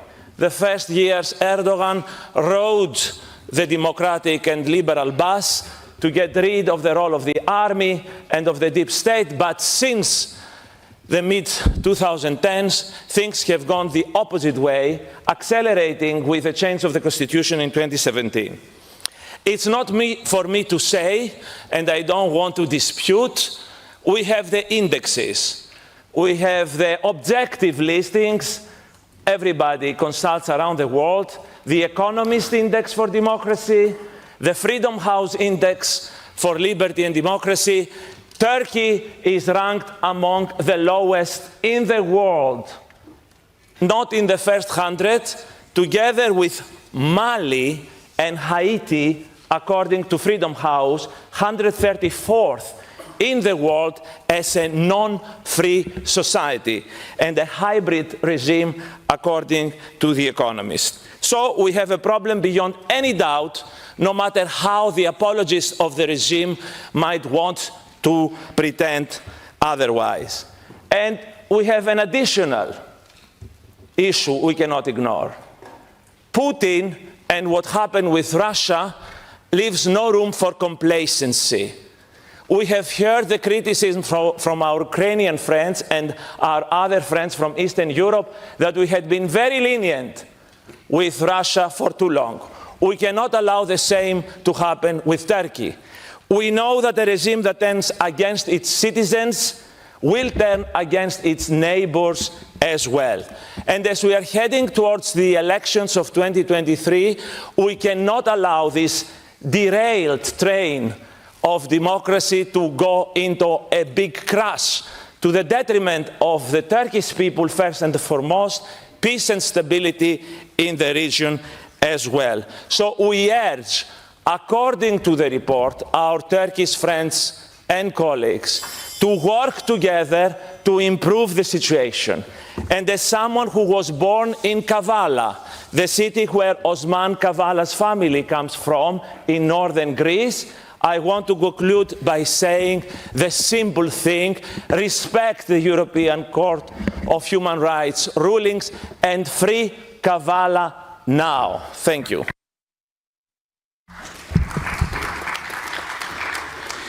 Thank you very much. Next speaker is Mr. Zidali. Mr. Zidali, you have the floor. Thank you, Chair. I would like to thank the rapporteurs for contributing to the plurality of voices by consulting the relevant institutions in Turkey.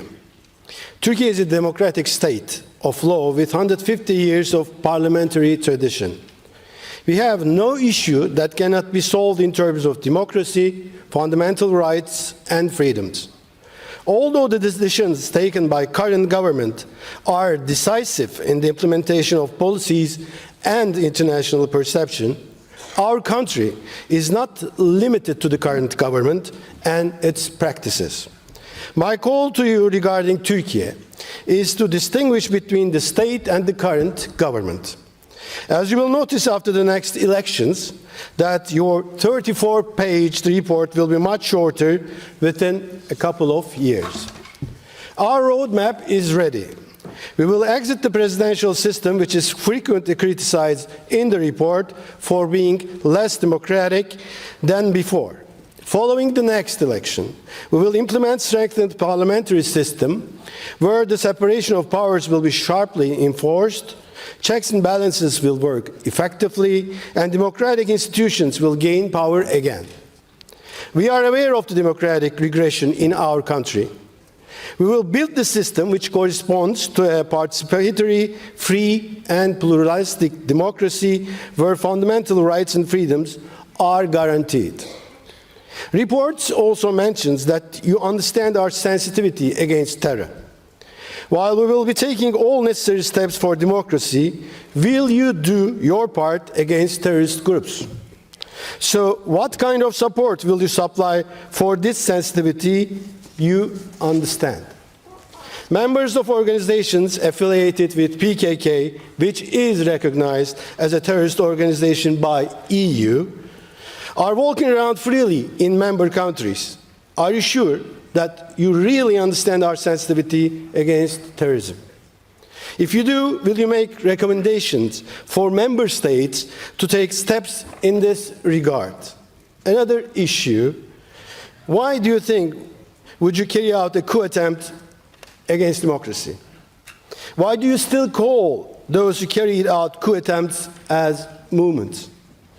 Every democratic endeavor is valuable, but the double standards you continue to apply overshadows your efforts. In summary, there's much we agree in this report. At the same time, we cannot ignore what we disagree. I have the same opinion with the evaluations regarding this system. We know what we have to do about democratic challenges. However, no one should expect us any compromise in our determination against terror and our security concerns. Thank you. Thank you very much. Next speaker is Mr. Gevorgian. Mr. Chairman, many countries in this Assembly will testify to at least having uneven relations with Turkey. Some of them have had the hope that as a result of the EU accession process, Turkey would begin to live by European rules of the game. But that perspective has probably vanished by now. Turkey has itself rejected this path in order to have its own ambitions of becoming the leader of the Muslim world and of the wider region achieved without any external obligations or commitments. I have previously been a member of two Armenian administrations which have tried to negotiate new relations with Turkey. In all previous cases, despite international support or pressure, at some point Turkey had always put forward the language of preconditions, undermining the entire process.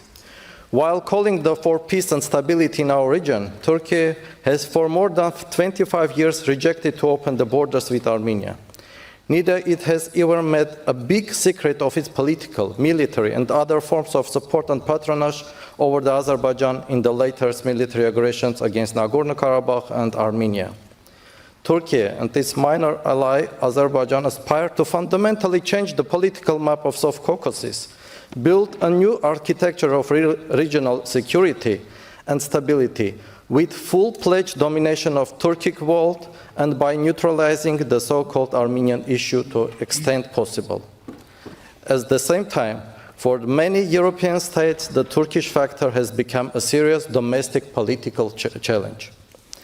These days, we are witnessing a new Armenian-Turkish dialogue, and we must remember, unfair peace is always shaky.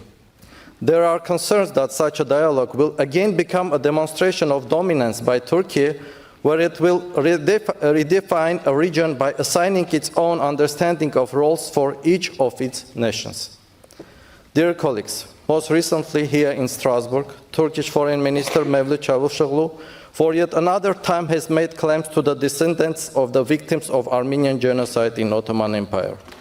He demonstrated a fresh example of anti-Armenian rhetoric, calling upon the Turkish ethnic community in democratic France to stand against French Armenians, people who in the past 100 years had only celebrated and heavily contributed to the development of the entire democratic and free Europe.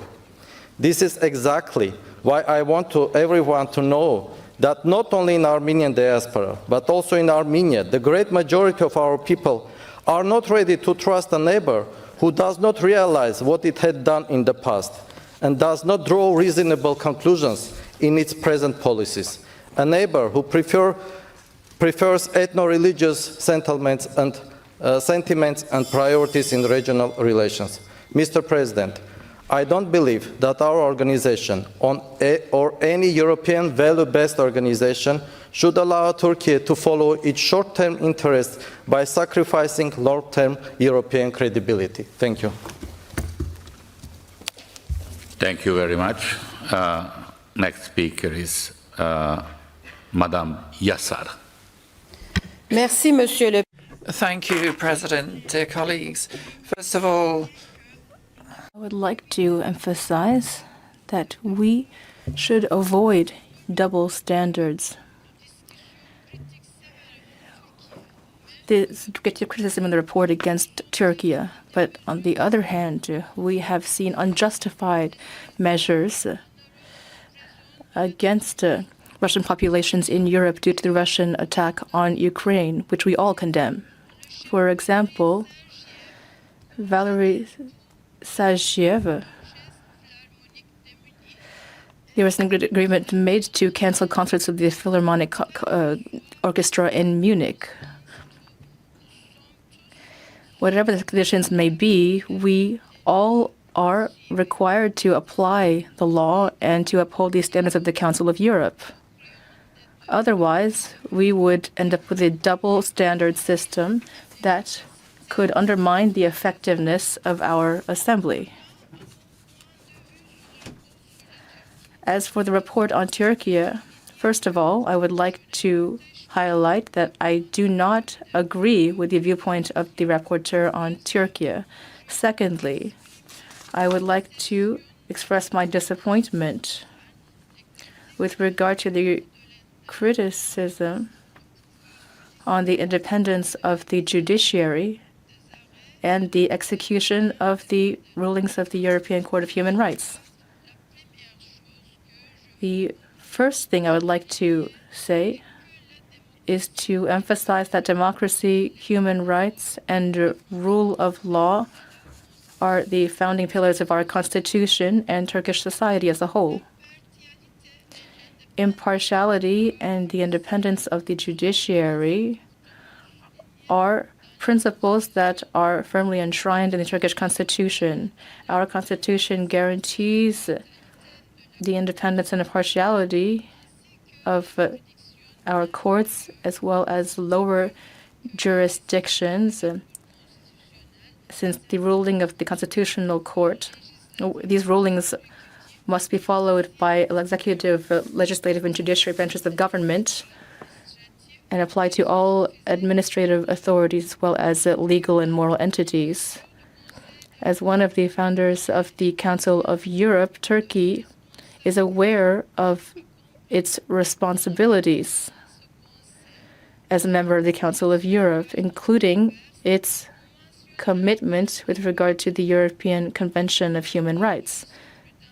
Lastly, the case law of the European Court of Human Rights is closely monitored and mentioned in the decisions of the Constitutional Court, And we take great care to ensure that the decisions of the European Court of Human Rights are carried out in the rulings of the Constitutional Court. I don't believe that double standards could lead to a fair and reasonable solution. This report seems to have been inspired more by the title than its content.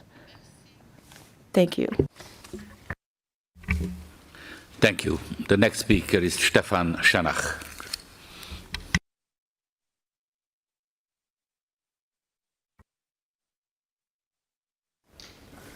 Danke sehr, Herr Präsident. Thank you, Mr. President. Distinguished colleagues, first of all, I would like to congratulate the two rapporteurs. This report presented today demonstrates to what extent it was correct to create this post of rapporteur for monitoring of Turkey. And there are some points that still have not been resolved in terms of changes in the country, but Ms. Yashar, I'd like to say that it's always representatives of the countries that are criticized here who speak about double standards, but it's not true. This applies to all countries: freedom of the press, rule of law, and the fact that every member state of our organization has signed and should apply the Convention of the Istanbul Convention and the rulings of the European Court of Human Rights. These decisions are non-negotiable. The fact of being a member of our organization means that every member state must execute the decisions of the European Court of Human Rights. These rulings cannot be called into question. They are non-negotiable, I repeat. And the Constitutional Court of Turkey monitors these rulings, and that's excellent. But for Mr. Kavala, this means that he is still in prison. He should have been released. The real ruling is clear. The same goes for Mr. Demirtas, an elected official from a political party. The head of a political party should not be sitting in prison. And this was already mentioned in the report of Mr. Silevich,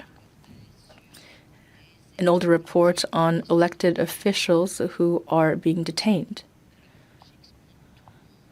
Now, I have the greatest respect for the mediation efforts of Turkey in the war of Russian aggression against Ukraine, mediation for the exchange of political prisoners, but this does not mean that we can limit the freedoms of civil society.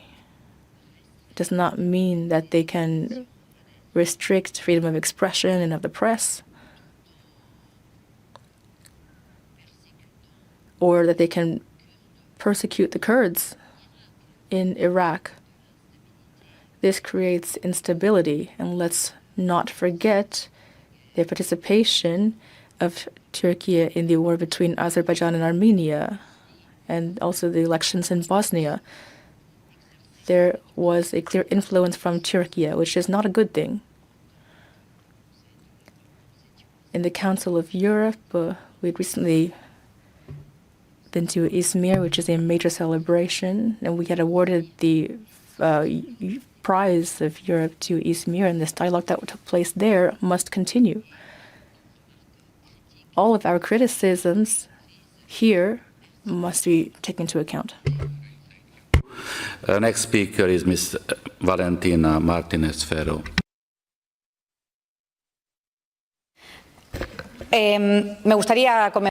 I'd like to begin by congratulating the rapporteurs on this excellent analysis and the great work that's gone into this report. Indeed, it describes a very troubling situation in Turkey because there's a democratic deterioration in this country precisely when it's playing a role as a global player. a global actor and whose stability and credibility are therefore crucial for all of us. Not only does it is it a threat to its domestic population, but also to its neighbors, and that has to end.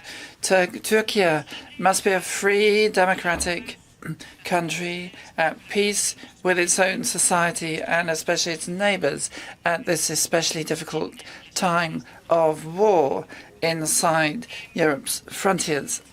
And in the report, I think it's important for us to emphasize the importance of fair and free elections as well as freedom of expression.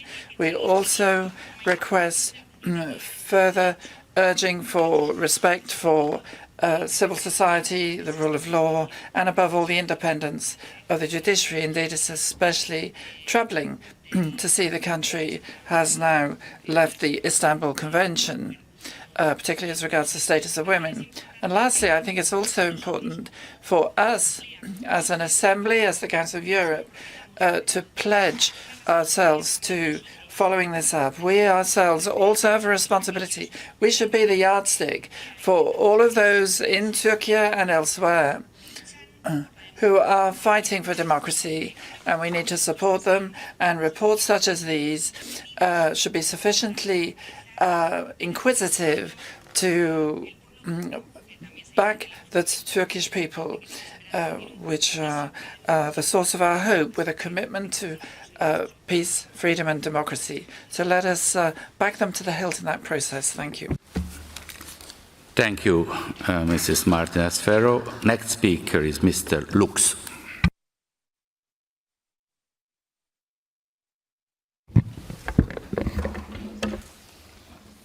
Vielen Dank, Herr Präsident. Thank you very much, Mr. President, ladies and gentlemen, distinguished colleagues. I'd like to say that when I'm listening to this debate, my view of the organization is quite different from that of other colleagues. My generation believes that the Council of Europe is based on the idea that nation states cannot alone decide to defend democracy, human rights, or rule of law. It is a community of states that must take action to defend these values. As a German member of parliament who supports the government, I think that we can criticize the government of Germany when, for example, it is said that the police are not carrying out their duties, or if it's said that the Convention of Istanbul has not been correctly applied. So, to my Turkish colleagues who support their government, I'd like to ask you, what are you doing to ensure that Osman Kavala, who is currently being illegally detained, what are you doing to ensure that Mr. Kavala is released? What are you doing to combat the prohibition of the HDP, which is a major misstep by the government? The illegal withdrawal from the Istanbul Convention continues to degrade the situation of women and LGBT individuals. What are you doing to correct that situation? And how can you accept the fact that Ms. Kaftanluzu was prohibited from engaging in politics simply because she set up an electoral campaign in Istanbul, because she was able to put certain issues on the table? All of this is very painful because I have always thought that Turkey ought to be a real European country, that it is a country that would enrich Europe, because for a long time now it has been a member of the Council of Europe for longer than Germany or Spain, and because it has helped other countries toward democracy and civilization. And there are certain criticisms against this venerable country, But we cannot turn a blind eye when people are being imprisoned for political reasons. So I am imploring you to come back to the House of European Human Rights and to work together with us to ensure that there is a peaceful and free future in your country for all European peoples and their citizens. Thank you, Mr. President. Yunan bir millet kiliyim ama Türkiye'nin eski ve gerçek bir dost gibi konuşacağım. Dear colleagues, I will speak as an old and true friend of Turkey. 5 years after our assembly decided to put her under monitoring procedure, the country still faces serious problems, and I feel really sad about this.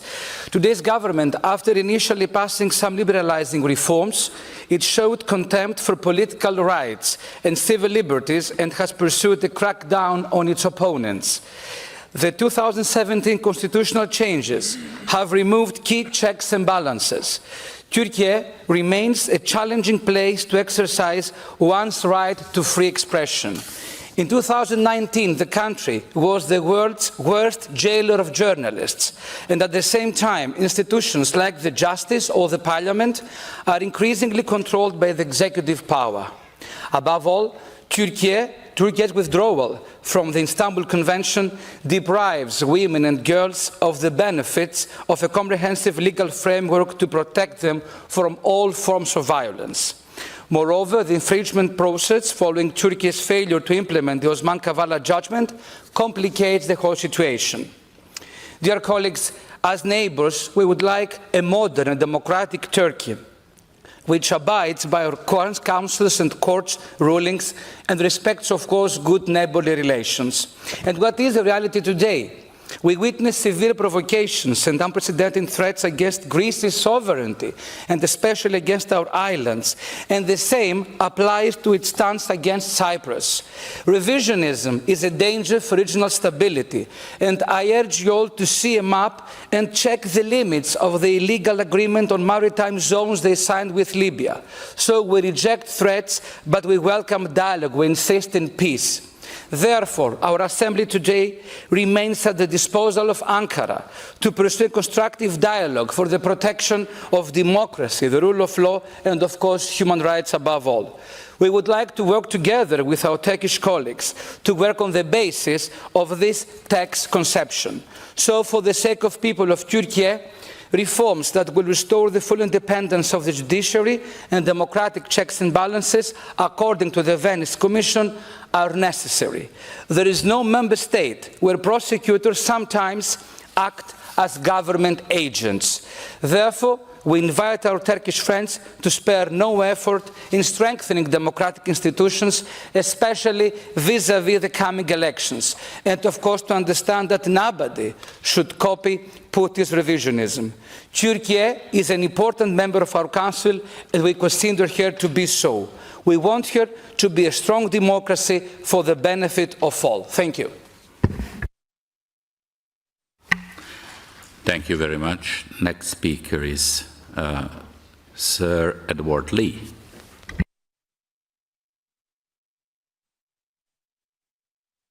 Sometimes, Mr. President, I've been critical of this Assembly because I think it's concentrated on minor issues, particularly in Western Europe. But may I say that this report is an excellent report produced by my colleague, Mr. Howell, and his co-rapporteur. It is absolutely forensic in its criticism, and it seems to me that this is a sort of issue that the Council of Europe has got to concentrate on.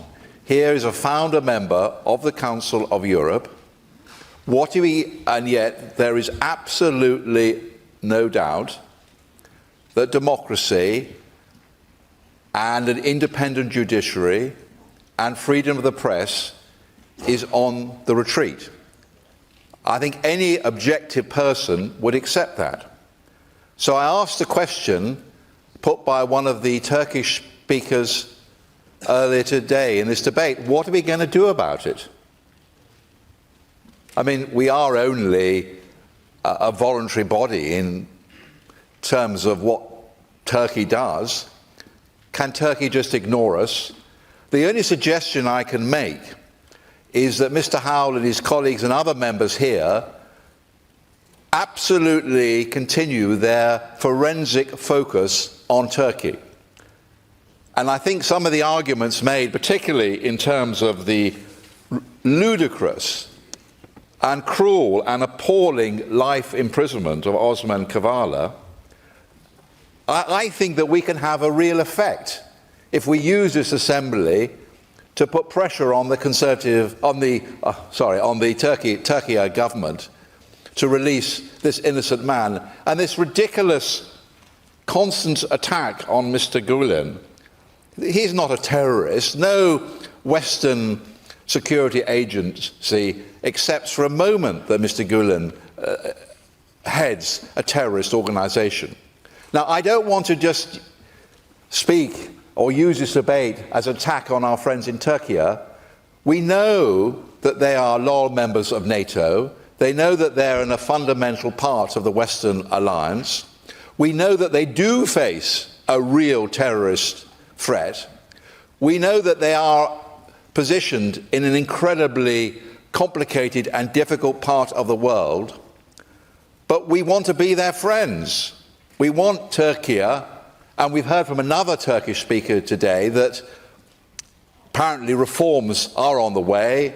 There is going to be progress on separation of powers, on increasing parliamentary democracy. Well, let's take them at their word then. And let's go on focusing on this issue over the next 2 years so that we can make real progress and help the people of Turkey. Thank you very much. Thank you very much. Next speaker is Mr. Husseinov. Thank you, Chair. Dear colleagues, both authors of the presented report, John Howell and Boris Silevich, are our old friends and colleagues, and they tried to prepare a balanced text attempting to highlight the positive aspects of Turkey's activities as much as possible. However, the main point is the attitude towards Turkey in the Council of Europe as a whole. In the last 3 years, merely reports on this country have been scheduled 3 times as part of urgent debates in the Parliamentary Assembly. Number of member states under monitoring is considerable. Nevertheless, let us agree that not all of them deserve such persistent attention. It is a well-known fact that Turkey is among the countries enjoying a particular weight in this organization. Turkey has been part of the Council of Europe almost since its foundation. And, of course, its merits are invaluable both in the history of the Council of Europe and in the development of democratic processes in Eurasia. In world politics, Turkey has in a number of cases assumed the burden of a regulator, and it is also clear that quite recently some tense problems related to Ukraine were resolved through Turkey's mediation. The report rightly highlights these merits of Turkey. Dear friends, there have always been foreign influences trying to weaken Turkey from within and the forces under their control inside the country. If Turkey had not waged consistent and resolute struggle against the forces trying to undermine its statehood, its enemies would have got what they wanted. To interpret in a different way your fight against those who want to harm your state, calling for great tolerance, signifies patronizing these opposition forces under the guise of democracy. It is enough not to be naive to understand the political background of such approach. Turkey has been facing terrorism for many years. In fact, the terrorism that Turkey faces is directed against all of us. Because if terrorism without a homeland and citizenship is not prevented in the most decisive way, it is always expected that this scourge will soon spread to other countries. So what has the world done for Turkey, which also serves as armor against terrorism for all of us? Which kind of assistance did the world and Europe render to Turkey in combating this common evil, and what decisive steps were taken? There are no indicators to brag about. At the same time, there is sufficient activity in giving recommendations and instructions on a soft and fair attitude towards terrorism and terrorists. As a member state, Turkey has obligations and commitments to the Council of Europe and strives to honor them consistently.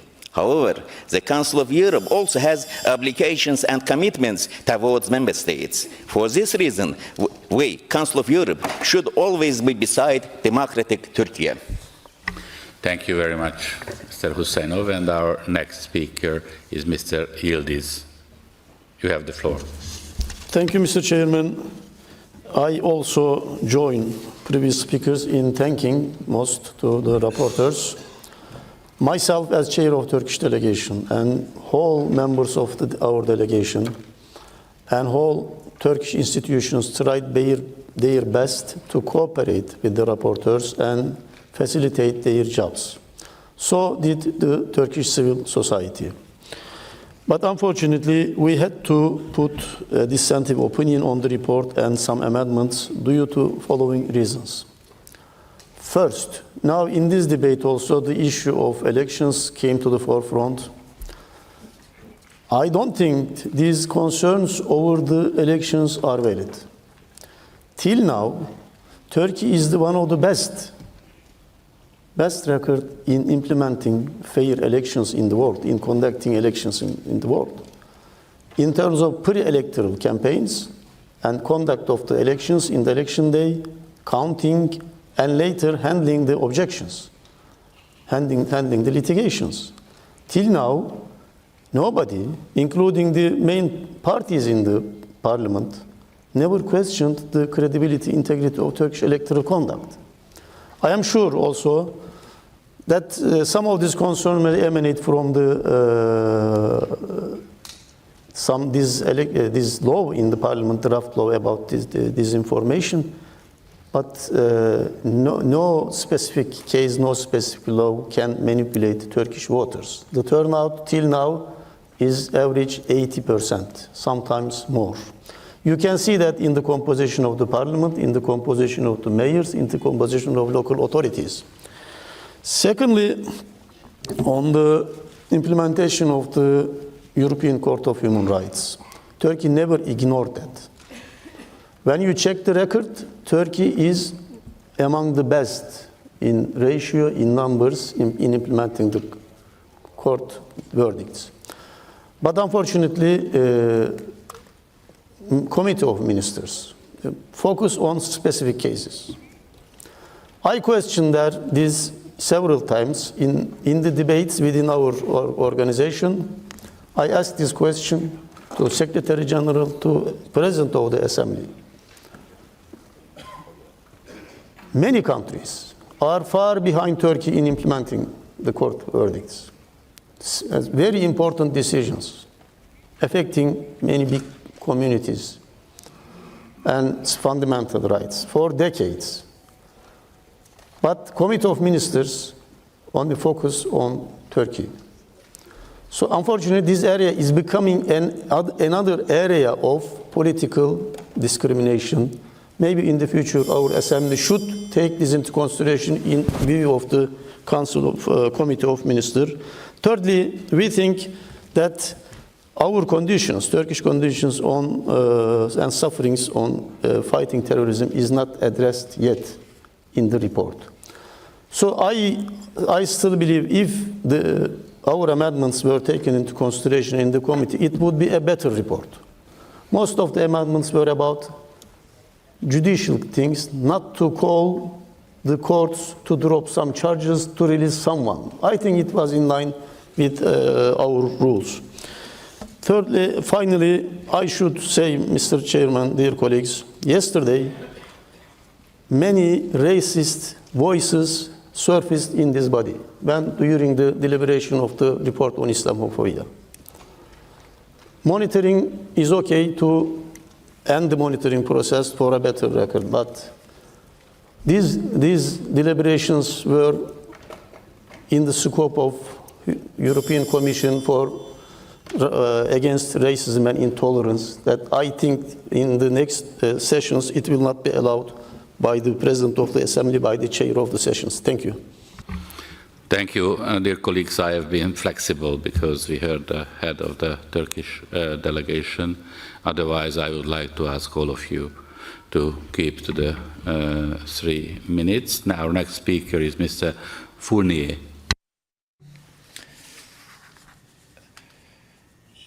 President, dear colleagues, firstly, I wish to thank our colleagues, John Howell and Boris Sidievich, for their report, which demonstrates that there are still many difficulties in Turkey. And I would like to dwell on 2 points in particular: the implementation of the judgments of the European Court of Human Rights and the 2023 presidential and legislative elections. Now, firstly, as a member state of the Council of Europe, Turkey is duty-bound to implement the judgments of the European Court of Human Rights. And yet we have to take note of the fact that in the case of Osman Kavala, Turkey is not abiding by its obligations. Today, it claims that the judgment of the court of 10 December 2019 calling for Mr. Kavala's release was implemented in February 2020, and if he's now in detention again, it's for other deeds for which the Turkish judiciary had already convicted him to life imprisonment. And yet on the 11th of July of this year, the court handed down a second judgment, again calling for the release of Mr. Kavala. Furthermore, the Committee of Ministers, back on the 2nd of February, decided to bring infringement proceedings against Turkey, which is an exceptional event insofar as it's only the second time that the Committee of Ministers has embarked upon such a procedure, which illustrates the worrying nature of the situation. I therefore solemnly call on Turkey to revise its position. As regards the 2023 elections, I am troubled by the conditions in which they'll be held. While we may welcome the lowering of the threshold from 10 to 7% in order to be represented in the great Turkish National Assembly, the Venice Commission has expressed concern about other amendments, especially the criteria demanded of political parties to stand for election, or indeed the composition of the electoral commissions at the district and provincial level. Furthermore, proceedings underway against members of opposition parties are not conducive to guaranteeing plurality of debate. Indeed, proceedings are underway to attempt to dissolve the HDP, the People's Democratic Party, which is the third largest party in parliament. 451 politicians from that party are now threatened with not being able to participate in political life. And then, lastly, the overly broad interpretation of crimes such as denigration of the Turkish nation or insulting representatives of the authorities do not allow for freedom of expression. Turkey must cooperate in good faith with the Council of Europe to ensure that there are fair and pluralistic elections. Thank you. Thank you. The next speaker is Mrs. Uka. Vielen Dank, Herr Präsident, verehrte Kollegen. Ich möchte mich auch bei den Berichterstattern für den Thank you, Mr. President. I also would like to thank the rapporteurs. I am a member of the third largest political party in the Turkish parliament, the HDP. I'm an elected official and I am here as an MP.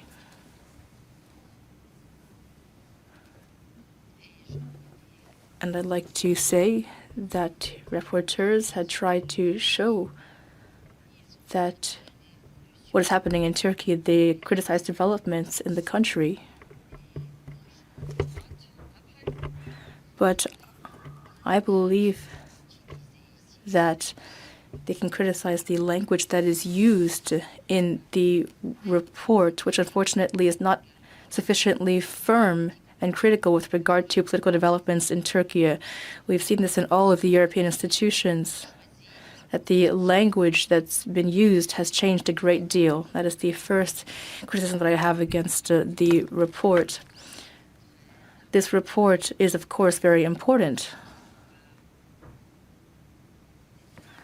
when it comes to the rulings of the European Court on Human Rights, which have not been executed, in the case of Mr. Kavala, Mr. Demirtas. But here we are speaking of a government that respects neither rule of law, nor democracy, nor human rights, and which does not recognize the decisions of the European Court of Human Rights. We're talking about a government that is aiming to prohibit the HDP, the third largest party in parliament. But it has been said it's not just the HDP that is being targeted for prohibition. There are also 451 other elected officials. What is the goal here? Do we want to silence the HDP? In the history of Turkey, in the past, there have already been many political parties that have been prohibited, but no one has dared to backpedal. No one has has been engaged for democracy and human rights, stripping immunities and so on. These are all shortcomings of democracy that ought to be strongly criticized. It's not enough to simply adopt reports and then do nothing after that. To present a report twice a year here in plenary, that's not enough to solve the problem. There has already been a report on this issue.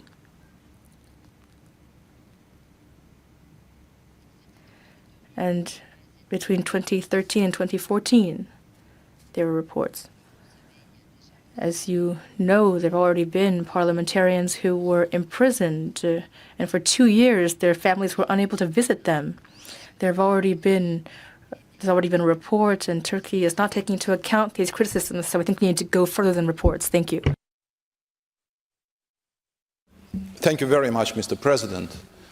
The former president of this Parliamentary Assembly, our dear friend Rick Diams, once during the meeting said that we in this Parliamentary Assembly should speak with the country, not about the country. And this is an essential thing. And that's really very strange and worrying that our dear rapporteurs try to do that. They try to speak with the country. But what I can see, that when they started to speak with the country, not Turkey have been accused, rapporteurs have been accused, that you should speak about the country, only about shortcomings. And that's why that's a very strange situation. Under pressure, not only Turkey, but the rapporteurs who presented this report. Because we in this assembly, we should think that nobody can privatize democracy. Everybody who speaks just now about Turkey try to present that everything is okay with democracy in their countries, and only in Turkey they have problems. No, especially about these countries who even do not have right to speak about democracy. My colleagues and friends from Armenia again said that they are not so happy with development in Turkey, the country which for 20 years occupied my country, the country which still deploying the mines in my territory. But I don't want to speak about Armenia. I know that the next speaker, Vardanyan, will speak about me again. I want to speak about Turkey, because Turkey's role just now is growing, and we should take into account that without Turkey, there is no Council of Europe. We should think about that, because now everything is happening in this region. Rule of law, democratic developments, human rights, everything is connected to each other, and we should objectively reflect all these developments. If we are going to accuse this country, if we are not ready to understand the threats, if we are not so reluctant to name terrorists with their exact names, the problem will exist. And the fourth summit, which we are dreaming for, will be not so important. But if we are able to accept the role, the influence, and the problems of Turkey, the Assembly, I think, will be able to present the real democracy. Thank you. Thank you. As it was announced by Mr. Saitov, next speaker is Mr. Vardanyan.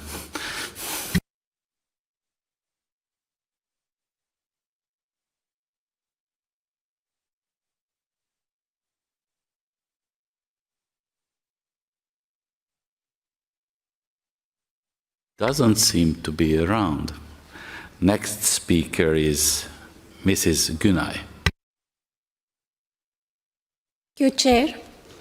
Dear President, dear colleagues, I would like to start by thanking the co-rapporteurs for their work and efforts in the preparation of the report. Within the report, the co-rapporteurs specifically focus on certain issues which stand out in the context of Turkey's monitoring procedure, and I would like to address one of them: the 2023 parliamentary and presidential elections. First and foremost, I would like to underline that free and democratic elections are an indispensable part of Turkey's history of democracy and state tradition. As rightly stated in the report, the high turnout every election demonstrates Turkish people's commitment to democracy and their trust in the electoral system. In order to conduct fair and transparent elections and election campaign, the electoral legislation applies equally to all candidates and political parties, and these processes are supervised by the relevant institutions and the judiciary. In contrast to the criticisms in the context of freedom of expression and media during the electoral campaign, there is an active and pluralistic media community enjoying international standards of freedom of expression and media in Turkey in line with the domestic law as well as international obligations and the European Court of Human Rights case law. Individual cases, which may also concern freedom of expression, are examined by independent and impartial courts. Domestic remedies, including the right of appeal before the Court of Cassation and individual application before the Constitutional Court, as well as the right to lodge an application before the European Court of Human Rights, are also available.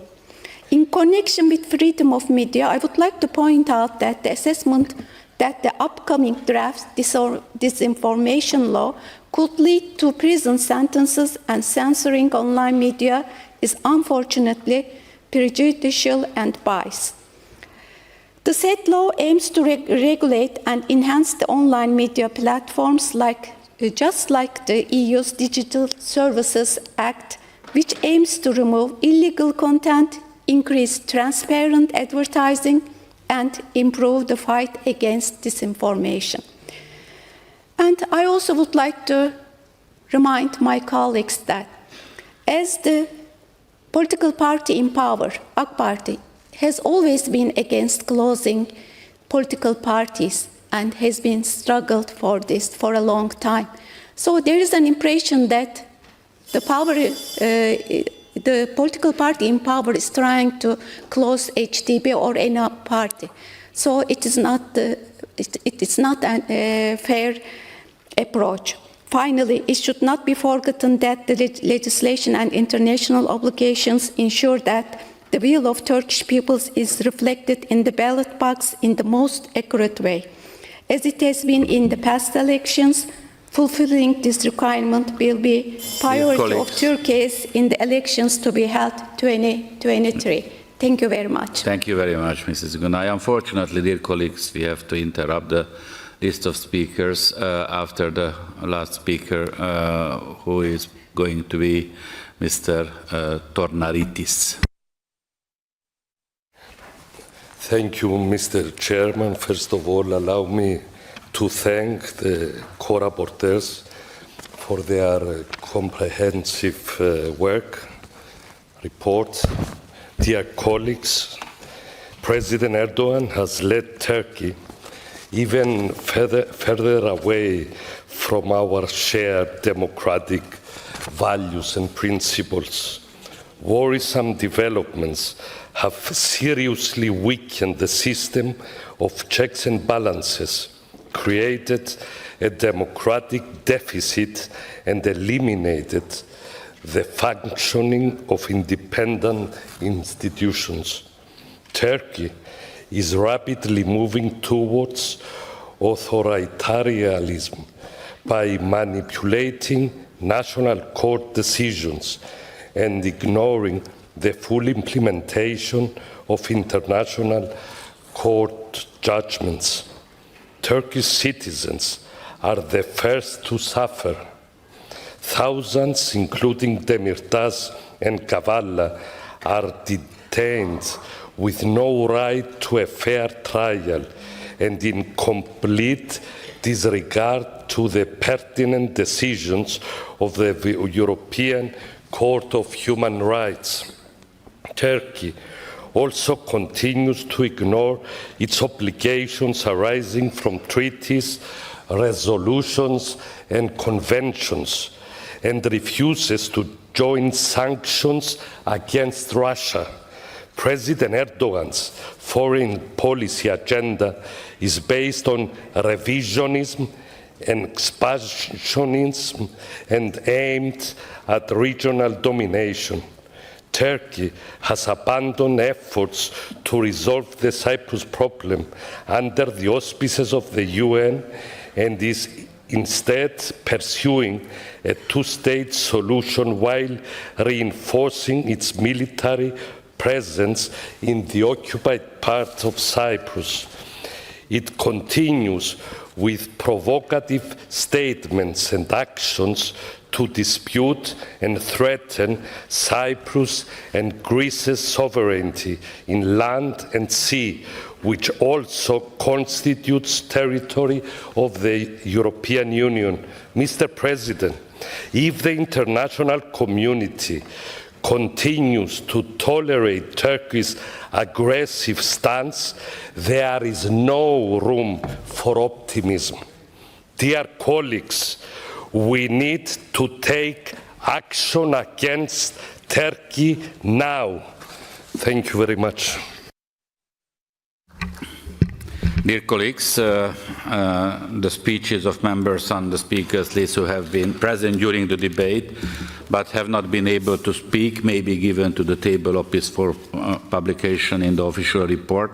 I remind colleagues that typewritten text can be submitted electronically if possible, no later than 4 hours after the list of speakers is interrupted. I now call on Mr. Cilevich and Mr. Howell, co-rapporteurs, to reply. You have 5 minutes in total.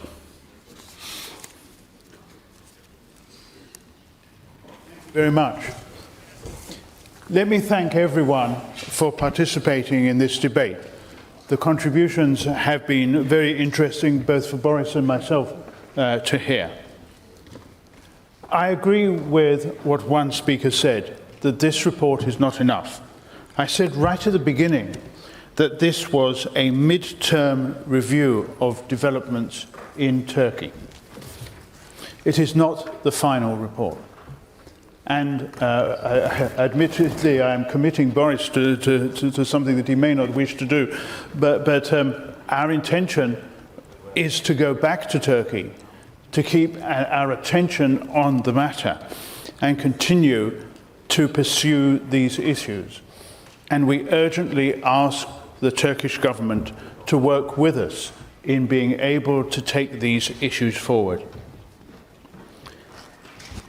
One of the speakers mentioned that monitoring was not about speaking about a country, but speaking with a country. And I think that that is very important indeed.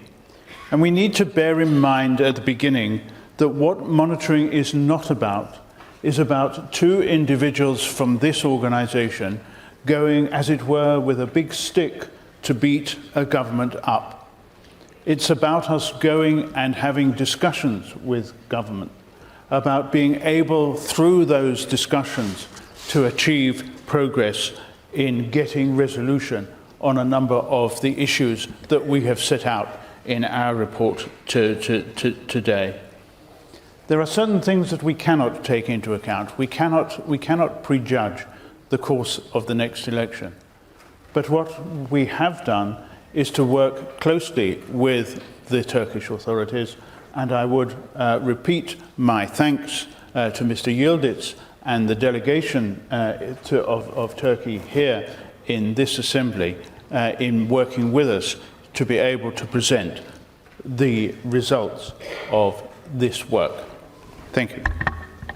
Thank you, Mr. Howell. Now I give the floor to Mr. Silovic. Boris, you have the floor. Thank you, President. Since this is my last intervention in this assembly, I can be completely open and candid. I fully join what Mr. Howell said about cooperation, with very good cooperation with Turkish representatives. Debates were sometimes very heated. We often disagreed, but they were open, constructive, and this is very important. So, Mr. Yildiz, but I can't accept your criticism. Yes, the report is very critical, but not because of some prejudice or intention to discriminate Turkey or whatever. Exactly the opposite. Because we realize the potential of Turkey. We realize how important Turkey is for the Council of Europe and for Europe, for the entire Europe. So you have a responsibility not only vis-à-vis your voters, but vis-à-vis the whole Europe. We are all in the same boat, and you have one of the biggest paddles. And we have agreed about the direction where we move. If we don't, our boat will sink. And we are really convinced that this direction is direction to democracy, human rights, rule of law, respect to judgments of the European Court of Human Rights. Yes, you are completely right.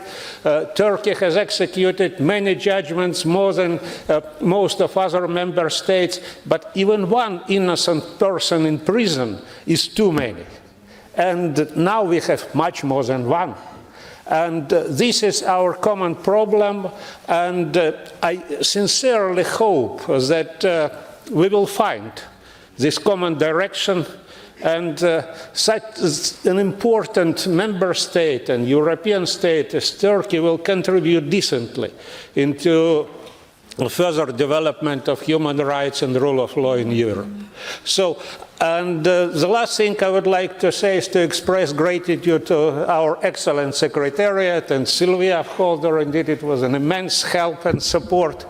And thank you all colleagues for all these years I spent with you and learned a lot with you. So I wish you good luck.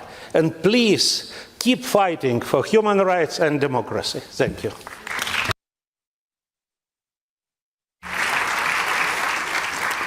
Thank you very much, Boris, for reminding us that this will be your last debate, but we did not finish the debate. I already gave you flowers. I'm Dutch, so I'm not going to give you an extra bunch of flowers, but our appreciation was shown again by applauding for you. We need to continue our struggle, but we need also good fighters for the struggle. Thank you very much. The Monitoring Committee. Yes. Does the chairperson of the committee wish to speak? Piero Fassino, you have the floor.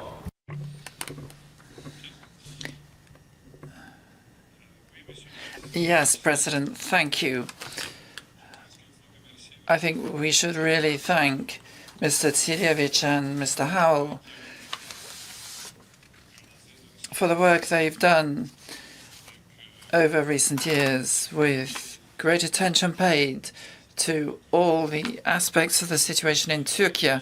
As our rapporteur has already said, we are a political institution, and its ultimate purpose is to monitor the functioning of democracy and rule of law, and to ensure that all the member states of the Council discharge their duty to respect the rule of law and democracy. And in recent years, we have borne witness to problems in that area. We're all convinced, for example, that there's a need to combat terrorism.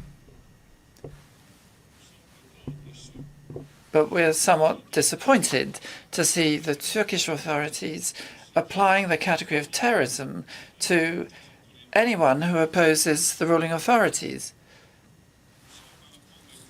We're convinced that the rights of minorities should be respected. And we cannot disregard the fact that the rights of the Kurdish minority are frequently squeezed and reduced. And again, we are in favor of the expression of the popular will, especially when it is effected through an electoral process. And we know that in Turkey there have been several mayors, especially HDP mayors, who have been replaced by the Turkish authorities, violating popular democratic legitimacy. And we know that today, in the Turkish parliament, there is a bill put forward by the government wishing to reduce freedom of information and freedom of the press. Those are the reasons why the work of our rapporteurs is so important, because we want to contribute to overcoming these problems and difficulties to ensure that democracy in Turkey is such that it is a state which is based on the rule of law and which is respectful of human rights and fundamental freedoms. And we're now in the run-up to major elections in Turkey, both presidential elections and legislative elections. So it's very important for the Council of Europe to address a message to the Turkish authorities to ensure that the whole electoral process unfolds in such a way that it fully respects the democratic rights of individuals, political parties and candidates, and all of those who will be protagonists in the electoral process. Nor can we forget that there's a major acute problem for us in the Council regarding the dreadful conditions in which Mr. Kavala has been imprisoned through a sentence which was deemed to be unjustified by the European Court of Human Rights. So again, we wish to turn to the Turkish authorities to request they respect Mr. Kavala's rights and respect the judgment and opinion of the European Court of Human Rights. I'm going to conclude here. Our hope is that the Turkish authorities will attentively heed our opinions, and together we may work hand in hand to ensure that Turkey is truly a democratic country, respecting all human rights and all the rules of democracy. And of course, I wish to thank the Turkish delegation and first and foremost thank our rapporteurs, and perhaps I can add a word or two of thanks to Boris in particular, who has been an active protagonist in the work of our council for so many years. Thank you, the President. Thank you, Mr. Fassino. Last debate of Boris, we gave extra time to Piero. That's once in a while we have to be flexible, I would say. Now, the Monitoring Committee has presented a draft resolution to which 17 amendments have been tabled and 1 sub-amendment. They will be taken in the order in which they appear in the compendium. I remind you that speeches on amendments are limited to strictly 30 minutes. I understand that the chairperson of the Monitoring Committee wishes to propose to the Assembly that the amendments 1 and 2 to the draft resolution, which were unanimously approved by the committee, should be declared as agreed by the Assembly. The committee also unanimously approved amendment number 3. However, I must call that amendment individually as a sub-amendment has been tabled to that. Is that okay, Mr. Fassino? Yes, okay. Does anybody object? That's not the case. Therefore, I declare amendments 1 and 2 to the draft resolution have been agreed.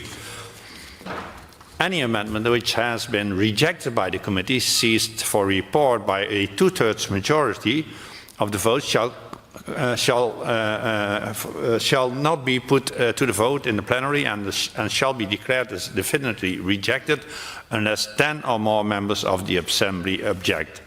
I understand that the chairperson of the Monitoring Committee wishes to propose to the Assembly that the amendments 4 to 17 to the draft resolution, which were rejected by the committee with a 2/3 majority, be declared as rejected. Is that correct, Mr. Fassino? That is correct. I agree. Okay, thank you very much, Mr. President. Does anybody object? I do not see so. As there is no objection, I declare that amendments 4 to 17 to the draft resolution are rejected. Page 26. And that means that I now go to page 26. Thank you very much. I'm looking to the head of the Turkish delegation for his cooperation. That takes a lot of, saves a lot of time, Ahmed. We are on page 26. I call on the rapporteur to support amendment number 3 on behalf of the Monitoring Committee. You have 30 seconds. John. That is clear. Then the rapporteur supports amendment number 3. Then I call on Mr. Yildiz to support sub-amendment number 1. You have the floor, Ahmed.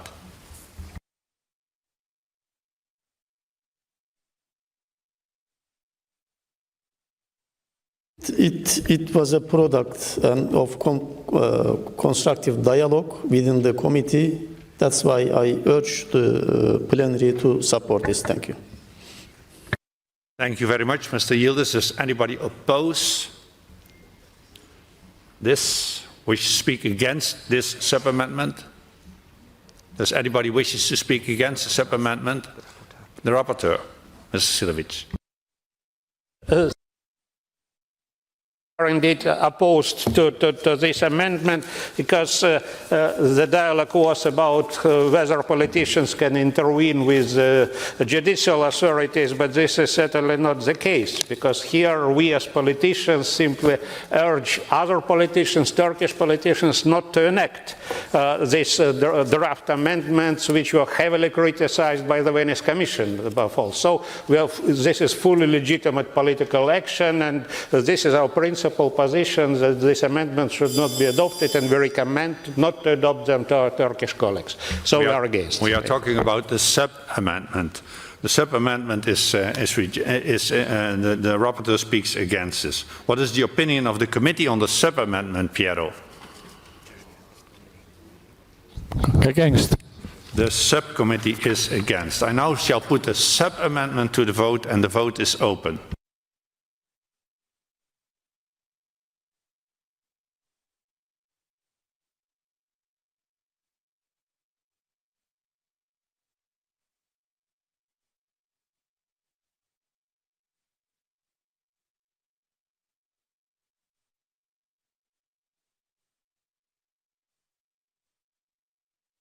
The vote is closed. I call for the results to be displayed. The sub-amendment is rejected.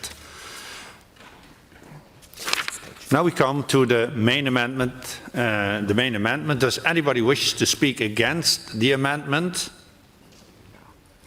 I do not see any. The committee is obviously in favor. The vote is open on amendment number 3.